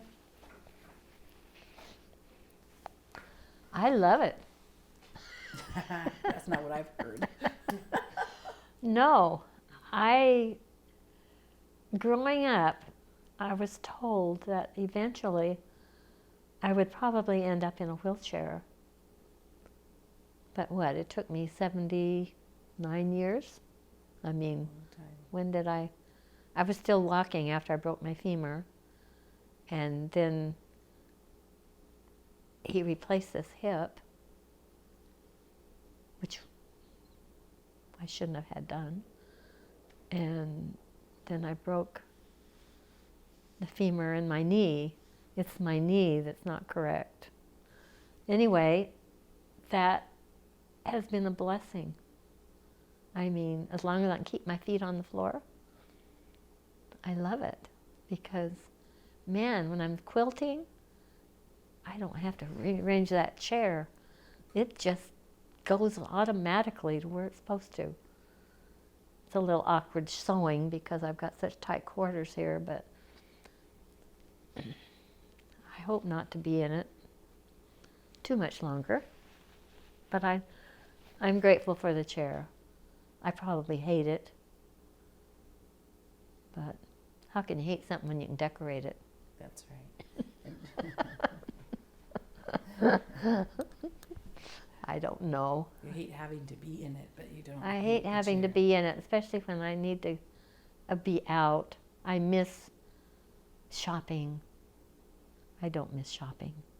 I miss, Freedom. I don't know what I miss, but I miss not being able to push a cart and walk down the aisle and choose all these wonderful things that we have here in America. So You much. don't take your wheelchair to church. How do you get to church? Describe that. Because you take yourself to church. You I can't- take myself to church and to other places that you can't get a wheelchair in on crutches. And my my femur doctor says he's not sure about 83 years old on a pair of crutches. But I've used them a long time, a lot of times. And it's hard. It's hard because people want to help you. And it's hard to be independent when people want to help you. But I am grateful for the help I get. I don't tell you. But when I can do something, I really don't want anybody else to do it. You know, I don't know how to explain that to you, but Makes sense. if something needs to be done and I can do it, why should I have somebody else do it?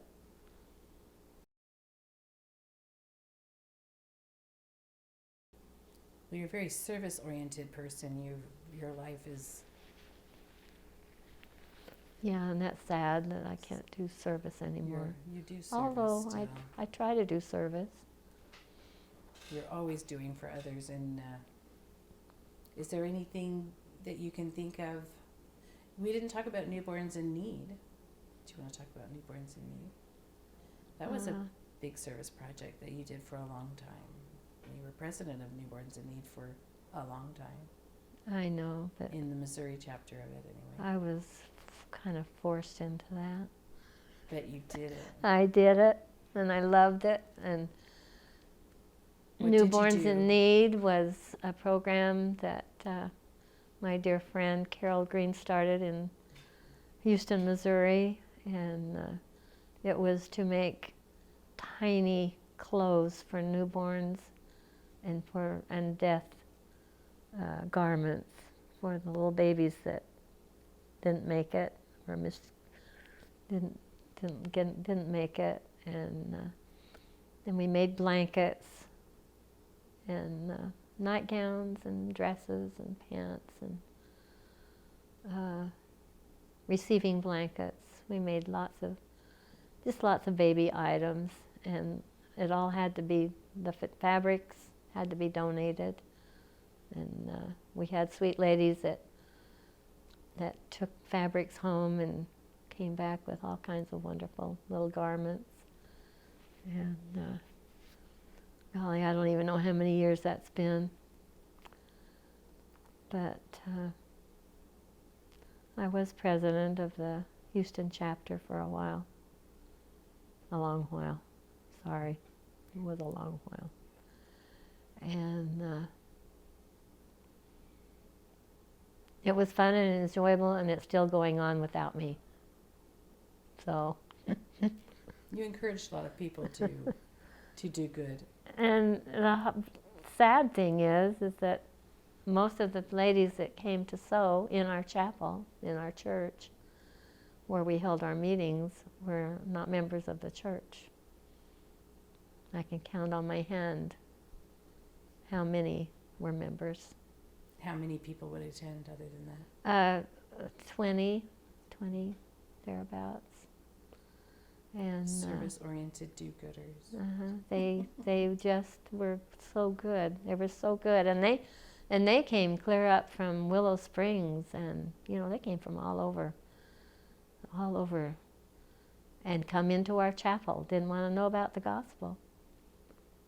And we have the missionaries come in and cut and label and do things, and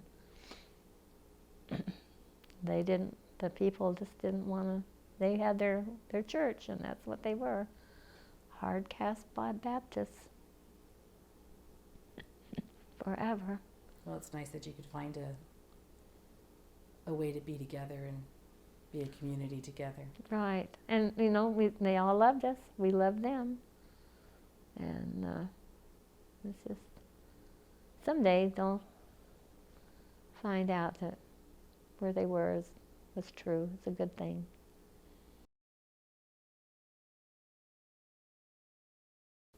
Is there anything else you want to talk about? Anything that's been sparked?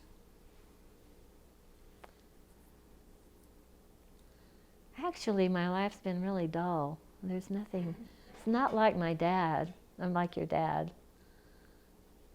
She had stuff going all the time. Only because you were there to pick up the pieces behind him.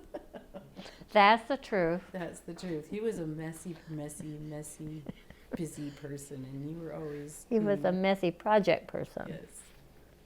But he was He was. he was clean on himself. He was well-groomed person. I didn't want to make it sound like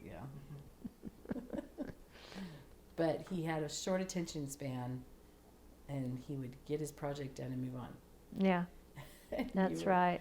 You were And the support system behind him, exactly, raising the kids. exactly. And it's just fine. I know it's just fine. I just wish that he had cut his glass in the garage rather than on the kitchen table. What kind of glass? He put a lot of stained glass together. And You started that in your bedroom in Santa Rosa. no, he did the clock in the bedroom. Oh. But in Missouri, he was stained glassing, making beautiful panels and pictures. He made that big round window for Stephen's cabin. He made that beautiful big flower circle for Mark's house. But he made the hummingbird panel for the Santa Rosa house. Mm-hmm. That's right. Yeah. That's right. I Where did he remember you cut the complaining glass? about glass on your bed. No, it was the wood chips on my bed Oh, when he okay. was carving that eagle. Maybe he did it out in the family room then. Where did he cut glass out there? Where did he cut glass? On the counter in your bedroom. Oh, the counter. Oh my goodness. Oh my goodness. Yes, he made that big panel. And we took it to Missouri, and there was no place to put it. Never did know And what so I happened to it. sat it behind the furnace, piping in one of the outer rooms. And it dissolved, it deteriorated. But we do have a picture of it somewhere. Well, I'm sure we do. You'll find it. Yeah. Okay, we're done. I did have a question for you. So I heard a story from Steve about how Mark and Steve got together when they were like 12 and 14 and made rocket fuel in the kitchen. Can I get your perspective on that story? You know, I think they covered it up real well because I didn't know that. Oh. It was on one of my outings, evidently, and I probably smelled the fumes. I don't know. I do not know that story except when they told me. They covered it up really well. I mean, Well, talk about projects in the house. Let's talk about projects in the house. I remember Troy and Dad were into beekeeping, and they had honey all over the kitchen and Oh my honeycomb gosh. all over the kitchen. oh my gosh. Yes. They were just learning how to get the honey out of the bee thing. What is it called? Hive. Huh. The bee- Well, the bee box. panels that the honey is on. Yeah, And Yeah, the honeycomb. They cut put the the honeycomb in this panel thing and Then they had a knife, a hot knife that they would just cut slicing off, through the and then honeycomb. it would just run everywhere. He tried to cut it into a 5-gallon bucket, but it was too wide. Mm-hmm. Wasn't wide enough. He didn't prepare, and we didn't have wonderful plastic containers like we do now. And I But and remember- then the bees. We had a humongous weeping willow tree, and when they first started working with the bees, somehow he was not bee covered, and he had to run in among the tree, the weeping willow tree, to get rid of the bees. Oh my gosh! And I'd go out and hang clothes on the clothesline, and these bees would watch me. They didn't attack me, but they watched me. And she'd always say, if you don't bother them, they won't bother you. I don't know how many times she said that, but she said it a lot. But this is after they've been disturbed, you know, and they were watching, or they were taking my smell. I don't know what they were doing, but whatever bees do when they're protecting their hive. And then I remember Dad having turkeys and slaughtering all the turkeys on one day. And I just remember the smells in that kitchen and how hard you had to work, and I wouldn't help. I feel guilty about that still, but it smelled so funky. But I just remember. I thought you were going to talk about you had to carve Thanksgiving turkey in bed because Oh, yes. while I was on another outing, Julie was home, thank goodness. He was cutting up wood for the fireplace across his leg. He had a skill saw. He had a skill saw and sliced his thigh, He was cutting it. wide open. And Julie ran him to the hospital. They sewed him up. And then he was in bed, so I made him carve the turkey in bed. You had a picture of that.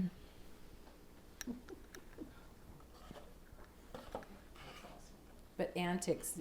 What type of mother were you? Were you the type of mother that would give time out, or were you the type of mother that? No. I don't really remember having to discipline any of you very much. But I used belts. I used my cane. I used my crutches. I don't know. Dad used the side of his I shoe. didn't have to. What? Dad would use the side of his shoe Oh. and smack you in the bum Smack with you in it. the bum. No, I don't know. Not very much bothered me. I'm sorry. You were a very patient mother.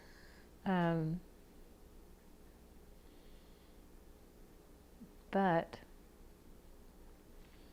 I do remember Troy causing me so much grief in the chapel. I took him outside to the back, to the car, and I pounded him with a belt. I'm so sorry. He was like 4 or 5, little, but he would not calm down.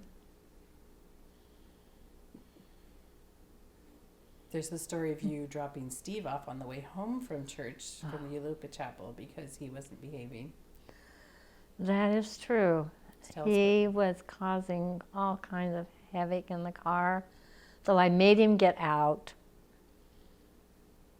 And I don't know who picked him up, but somebody behind us picked him up and brought him home. I didn't go back for him.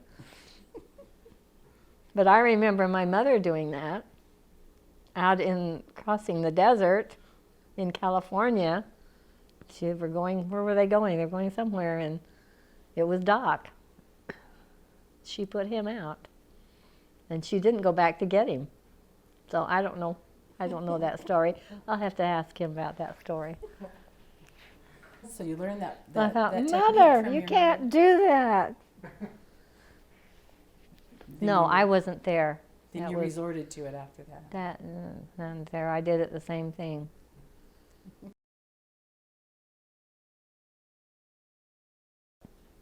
So I heard when you, like, right when you got married, your dad lent you his car or something, and you were in Did we have to go into that one? I wanted to Yes. ask that question. You remembered that. Yes, this beautiful Chrysler that belonged to my mother. He loaned us my mother's Chrysler. And we went down to Sonora and into Sonora, Mexico. And ate. I don't even know if we stayed all night. It was on our honeymoon. What did we do? Anyway, we went to this cave and had dinner in this beautiful cave. And then on the way back, it was raining as we were coming back from Sonora. It was evening, and the road was paved, you know. I don't know how fast he was going. I think I went to sleep. We'd been traveling a while. And all of a sudden, he says, "Hold on." And then all of a sudden, the car started rolling. Upside down and around, upside down and around. And we ended up in the borrow pit. And it's just, we weren't hurt, but we didn't know where we were. We were across some Indian reservation. We were on an Indian reservation. And the paved road ended in the dirt.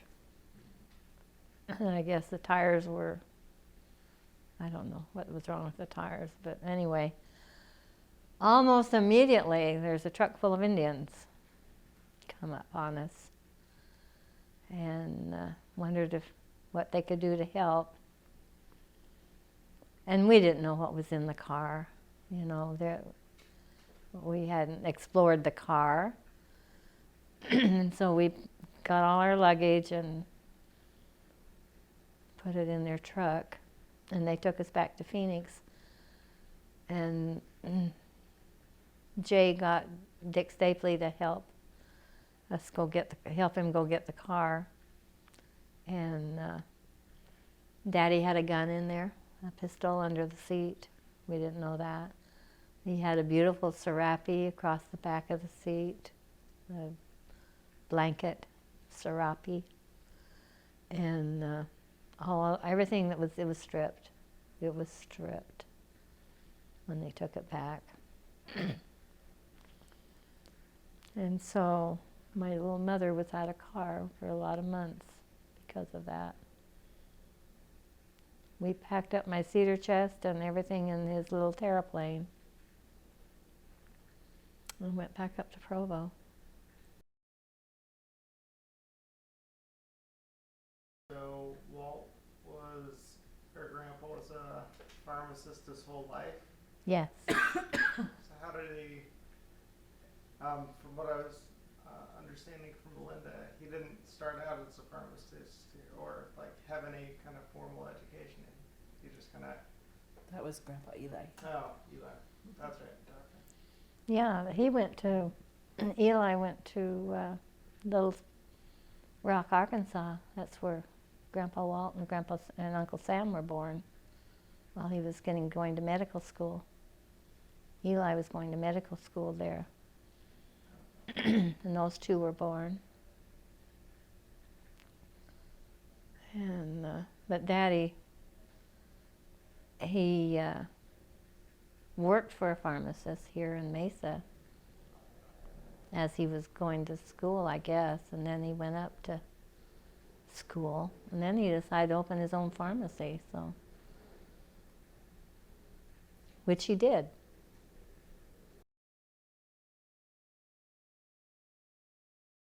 So when did he make the move from Arizona back to Missouri? Oh my goodness, that's when I thought, you know, he's not going to get, Mama Phoebe moved early. I mean, she could hardly wait to get out of that house. And they moved into this little house that was on the property that needed a lot of help, really a lot of help. And It ended up burning down.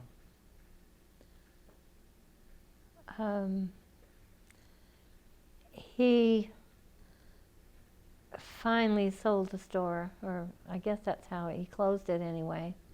I guess he sold it to the airport, because that might have been the thing that moved him to Missouri, was he found a way to get out of the store, because I knew he was going to die in the pharmacy, never get to Missouri. But he did, and then he used his motorcycle to work in Mountain Grove and Richland.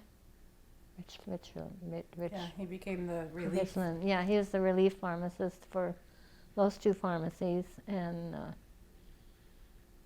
so he kept on with his pharmacy business.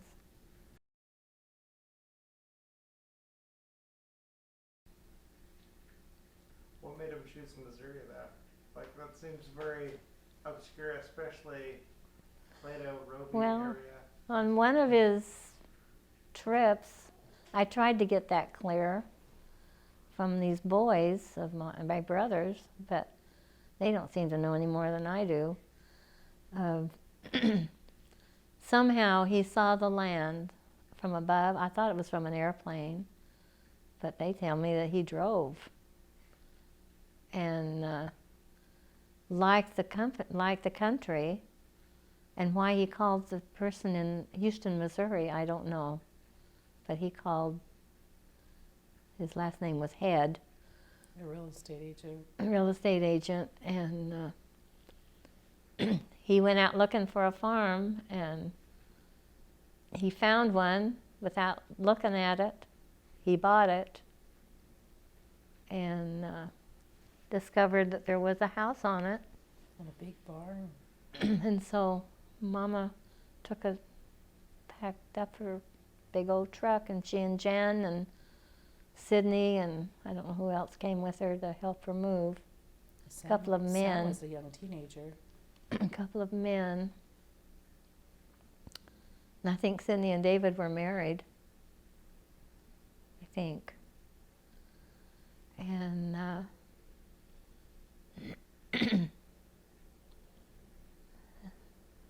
forgot what I was going to say.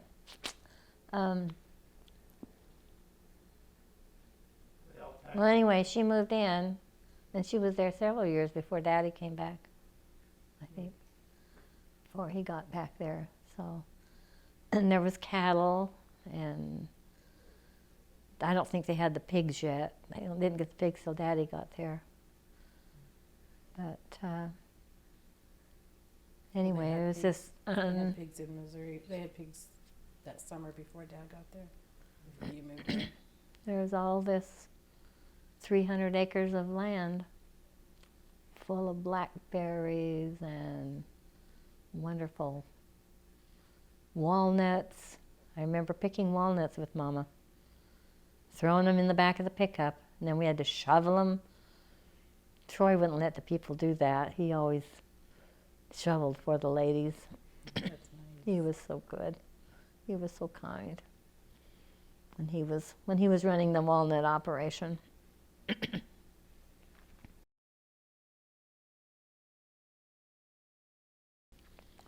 didn't And talk about the walnuts.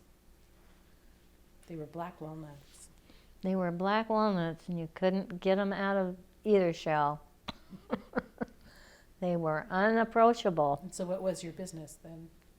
Just what type of machinery did you have? People in the walnut people way up north. What's their names? Anyway, they brought the machine. They brought a machine that you could plug in, or a machine that you took gasoline, and it took the hulls off of the green hulls off of the walnuts. And then they'd put the walnuts in these big bags, holy bags, and sell them to the company that brings you the machine. So they made lots of money. Lots of money. That's what helped pay for the park, getting the park going and all the playground equipment and stuff at the Roby Park. How'd you get into like walnuts? Was there just a People, they're just everywhere. People pick them up and bring them to you. They grow wild there. They grow wild, yeah. And people have them in their property. The people pick them and bring them and have them hauled. And then you pay them money for their walnuts. The company pays you money, but you give them the money then. You write a check. And and that's how the walnuts went. Aunt Jan ran the walnuts also. What time of year do walnuts come? October, just So before it's the getting snow. cold. It was getting cold because you had to shake them out of the trees and pick them up, and they're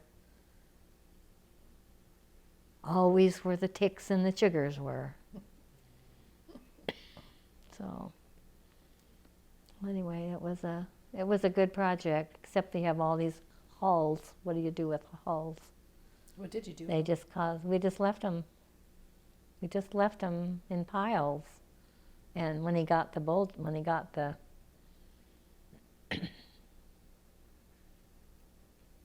not the bulldozer, the tractor with a lift on it. Anyway, he would push them back aside, and then that made all the water in the creeks turn black. Oh dear. So it was interesting.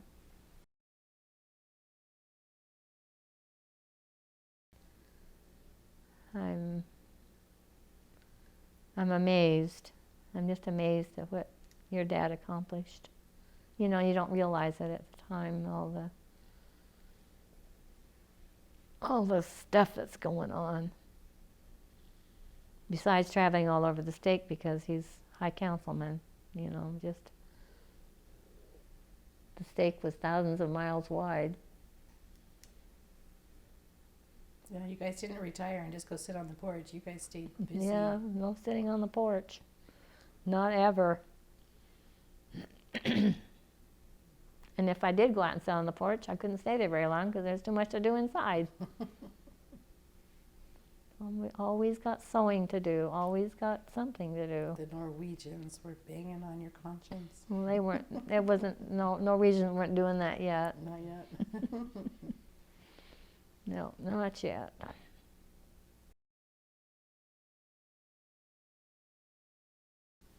And talk about your new house. 89 did we move?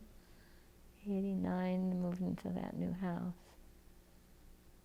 That's a goodly number. It's not, wasn't 90, was it 98? We were in the new house 10 years You were before on we your moved. mission in 90 when Jason was born. 92. We got home in 92. So, what was I going to say about that new house? We were just going to, let's talk about that. How did you decide to build a new house? Oh, You bought the house in Roby, which was Yeah. how many acres was there? we had 78 acres, I You think. just Seven- Describe the house there. 78 acres. It was a ranch house style that had been the kitchen and the dining room and the family room were built first with a little bathroom and a washroom of some kind. And then whoever built it added the living room and maybe 2 bedrooms, the main bedroom, and then 1 bedroom down the hall by the bathroom. And then it was added onto again with 2 more bedrooms at the back. So, and the house was terrible when we moved in. The big main bathroom had a big hole in the floor. It was never finished. The main And, bathroom oh was. no, I think it was, they were trying to get to the plumbing to Oh. unfreeze the plumbing. I think that's why the hole was in there. And Well, anyway, we painted and put new windows in all over, weather windows, but the termites were ahead of us. After 20 years, the termites won. So we built another house, and How I far swear away? I'd never build another house again. How far away was it from Roby? From your Roby 2 house? miles, 3 miles maybe. 3 miles from Waltz to AP. And built a beautiful home. Oh my goodness, it's just beyond description how wonderful it was. And he had Doc build a big pond that filled with water and catfish. And Jen says she can't see any catfish. You know, and they ought to be like this now. They should be. They were huge, And, bigger than that. So she was wondering how Daddy, he'd go out there and go like this, really loud, and all the catfish would come to be fed. It was so cute. He trained his fish. He trained his fish, yeah. And Julie went out here the other day and she says, "How do you get the fish to eat? Do you clap?" How did he get the fish to eat? He was doing that at first with them, but And anyway, I taught a lot of seminary in that house. I got to stay home and teach seminary, which was a good thing. Everybody brought seminary to me. And it had all downstairs, all covered, the whole entire house downstairs. And there was 3 bedrooms, 1, 2, 3 bedrooms downstairs, and 3 bedrooms upstairs. So I've tried to build so when people came to visit, they could, because we were out in the middle of nowhere. There's no motels or. You've been to Plato, haven't you? Yeah. Yeah, your house is gone. Now my house is gone. That was in Roby.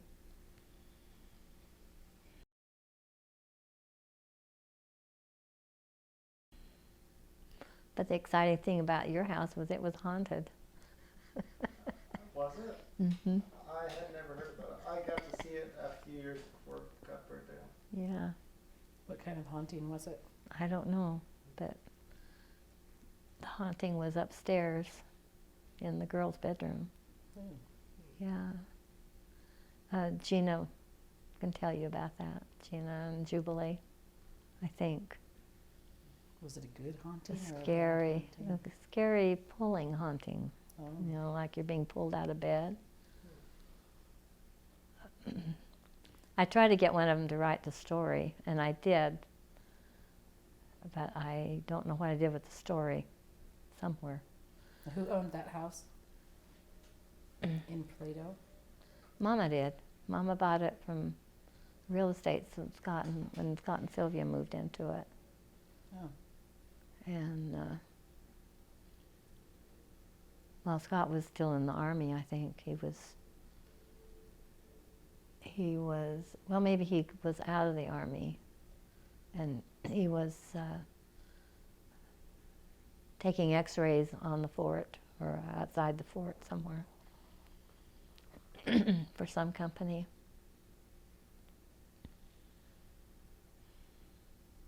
No, I don't remember why they all moved here. Just up and vanished, Maybe they were haunted out. Yeah, they were haunted. Well, I don't know if they realized it was haunted then, but it was. And it seems like that the haunting didn't like arguing. That's my conclusion, that whenever they argued, sorry. Did that make any sense when I touch it? Yeah, it scratches and pops in my ear.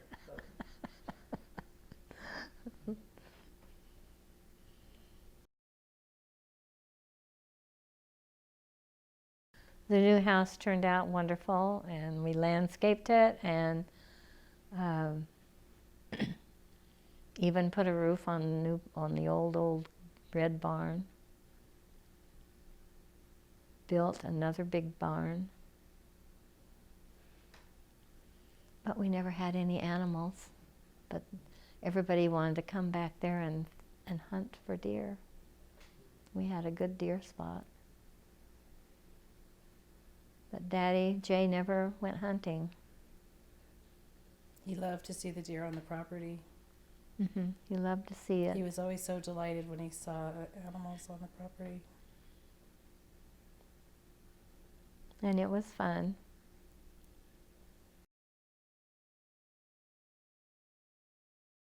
Can you explain there's a phrase that I guess Grandpa Walt used to say, It's on his headstone. yeah, I don't know what it is. I've only read it once, back when there was a family reunion. I was like 12, and I was like, oh, okay, this is a weird saying. Head up, tail What's over the the first- back, tail over the dashboard. That's because he loved horses with buggies. He loved riding in the buggy behind a horse. And the dashboard would be where his tail was that close. So head up, tongue out, and tail Head over up, the dashboard. hung out, and tail over the dashboard, yeah. That was the first time I ever heard of it, too. Well, that's the story that I was told, because I didn't know what it meant either. And I don't know who's responsible for that. I don't know if it was my mother or the two boys, Doc and Nick. I don't know. Yeah.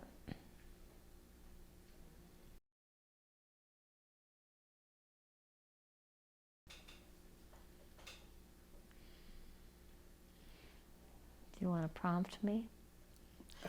I have no thoughts. You're full of wisdom. I know that.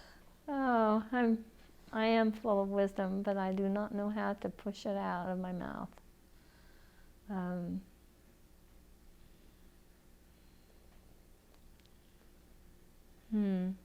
I keep saving all the wisdom little pieces.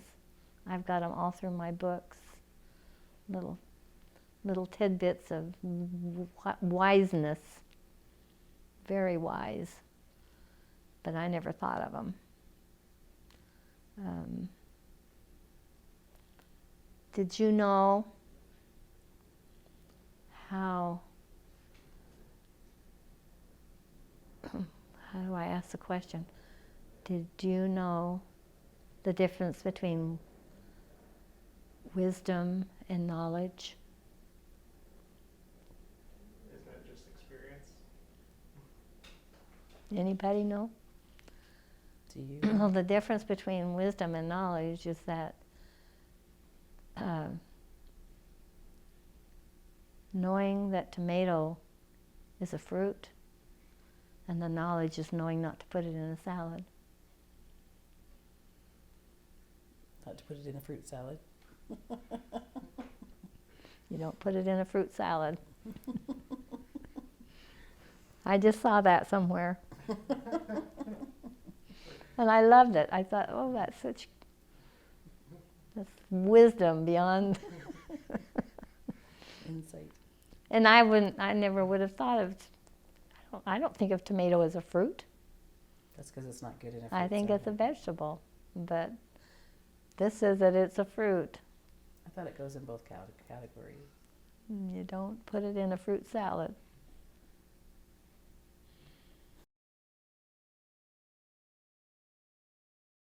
So is there anything you don't, let's talk about negatives. What do you not, animal do you not like? Do you have any animals you don't like? No, I'm sorry. I've done the gamut of chickens and rabbits, fish. I do love the fish. I love the fish tank. I did love the fish tank Cats? because I didn't have to clean it. I hate cats. See, you do have passion about I've not got liking cats here that climb up on my house and run across the roof at all times of night. It's really scary. So you've had And we've all had kinds of birds. we've You've had we've had birds. And yeah, we've had lovebirds and parakeets. I love parakeets, yes. And we had a horse. Say, Julie had a horse. Julia, Lord. We had a small cow named Joanne I don't remember that the name. Troy would always say, "Is this Joanne that we're eating?" And I'd have to lie to him. And We had those big pigs back in the back. we did have pigs. In Yes, Santa he Rosa. did raise pigs in that pig pen. I had a hard time But I with had them. nothing to do with that. So we've gone the gamut, but I guess the birds are my favorite thing. The birds. And Tucker. I did love Tucker, but he was so naughty and loud. What was Tucker? Oh, That was the Samoyed those that I got from the Weedy Anders. Were you in Arizona at the time? Or, no. because when I was younger, I got bitten by a dog, a white dog named Oh, you- Tucker, Oh, you did? in South Phoenix. Oh, That's no, this was in Missouri. Hallelujah. Wait, no, it wasn't Tucker. Did It you was a have to dog. get shots? No, it was a dog named Shredder, and then I bit it back. Oh. It left me alone. Okay. Did you have to have shots? No. Oh, okay. Sounds like Even if- advice your mother would give Even you. if I did, my parents didn't give me shots, so Oh, of I course they survived. would. So far. they haven't. They hadn't yet.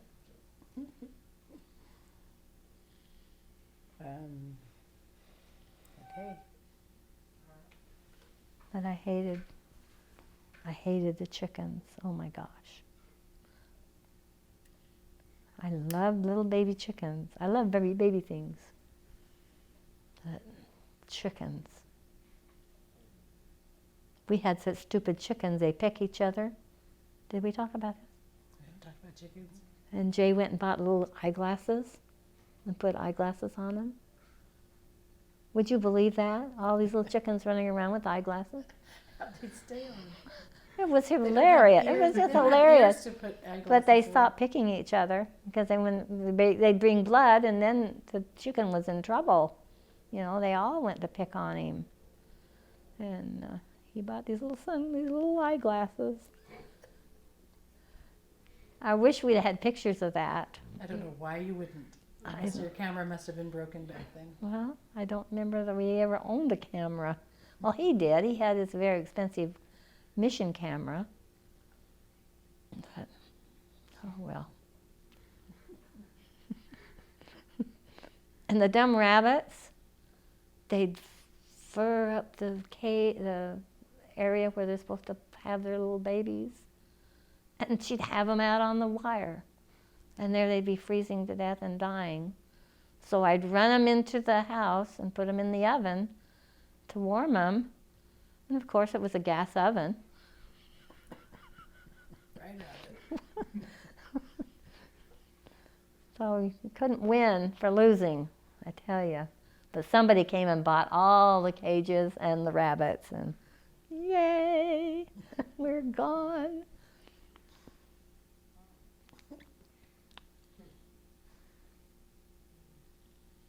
The animals, I don't want any responsibility. And I'm not happy with the fish out here.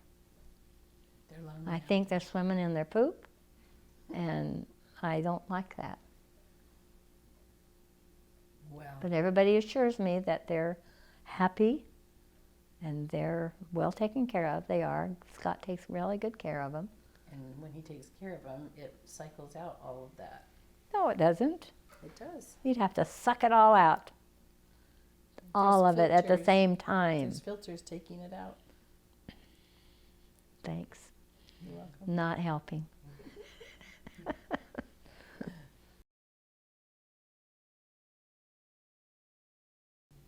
We didn't talk about travel, what kind of travel you have done and what's your favorite type of travel. Oh my goodness. I have been to Hawaii. That was a very fun experience. Who went to Hawaii with you? Daddy had to go there for a meeting. Isn't that terrible? On his, whatever he was in civil defense. And we got to see the Mauna Loa volcano and all of its Yeah, he went there because it beauty. exploded, or one of them. And I don't remember. It's the one on Hawaii, the island of Hawaii, the big island. And then I begrudgingly, I went to Israel and Egypt, but I loved every minute of it. What you get to see And there? then I went. Who went with you there? Douglas and Phoebe. There's 4 of us, Douglas and Phoebe and Jay and I. And then the only other place is the Dominican Republic. And that was the longest place I've been out of the United States. I could hardly wait to get my feet back on the shore.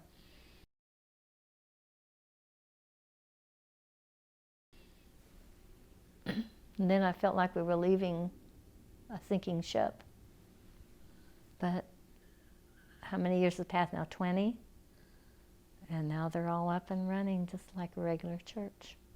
25 years. Yeah, the bishops didn't want to call anybody to work because nobody would show up to do it. So they'd have to do it. So they never called anybody, never called any counselors. It was awful trying to get through to them what was important. Of course, they were just only, the church had only been there 10 years, so they were just starting to, flourish out. And he divided a couple of branches and made a third one, and that was a good, fun thing. Everybody just puts their house number on that they want, not in order.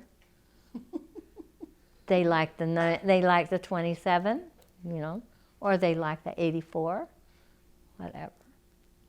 That's funny. Nothing was in order. And it was either, they had this big tank of water up on the hill, and they either lived below the tanka or above the tanka. So we had a lot of use of speaking of Spanish missionaries, and they were so good. They spoke so good. And one interesting thing is about that is that these little missionaries, for almost 2 years out, their shirts are all frayed and ugly. And so my thought came to me, well, I'll turn your shirt around and give you a new prospect on your shirt. So I asked them if I could take their shirt and fix it. And so I did. Some of them you could just turn the shirt around and it's like brand new. Turn the collar around? Turn the collar around, undo the collar, and I had to all do it by hand because I didn't have a sewing machine. But that was a fun thing to do. And then one day, we were out at the ocean, just looking at the rocks, and Jay reached down and picked up a piece of cloth, and you'll never guess what it was. It was a collar. It was a shirt collar. A white shirt. And collar? a white shirt collar. And it was one I needed to finish the Dominican's shirt. Because his was frayed on both sides. It was just awful. But what is that called? And it fit just Tender, right in? tender mercy. It fit right into his shirt? No, I had to work with it. But they're little people. They're little people. But that was a stupid, tender mercy. And I didn't mean stupid that way. I meant, who would have ever thought that you'd find a collar in the ocean, in the water?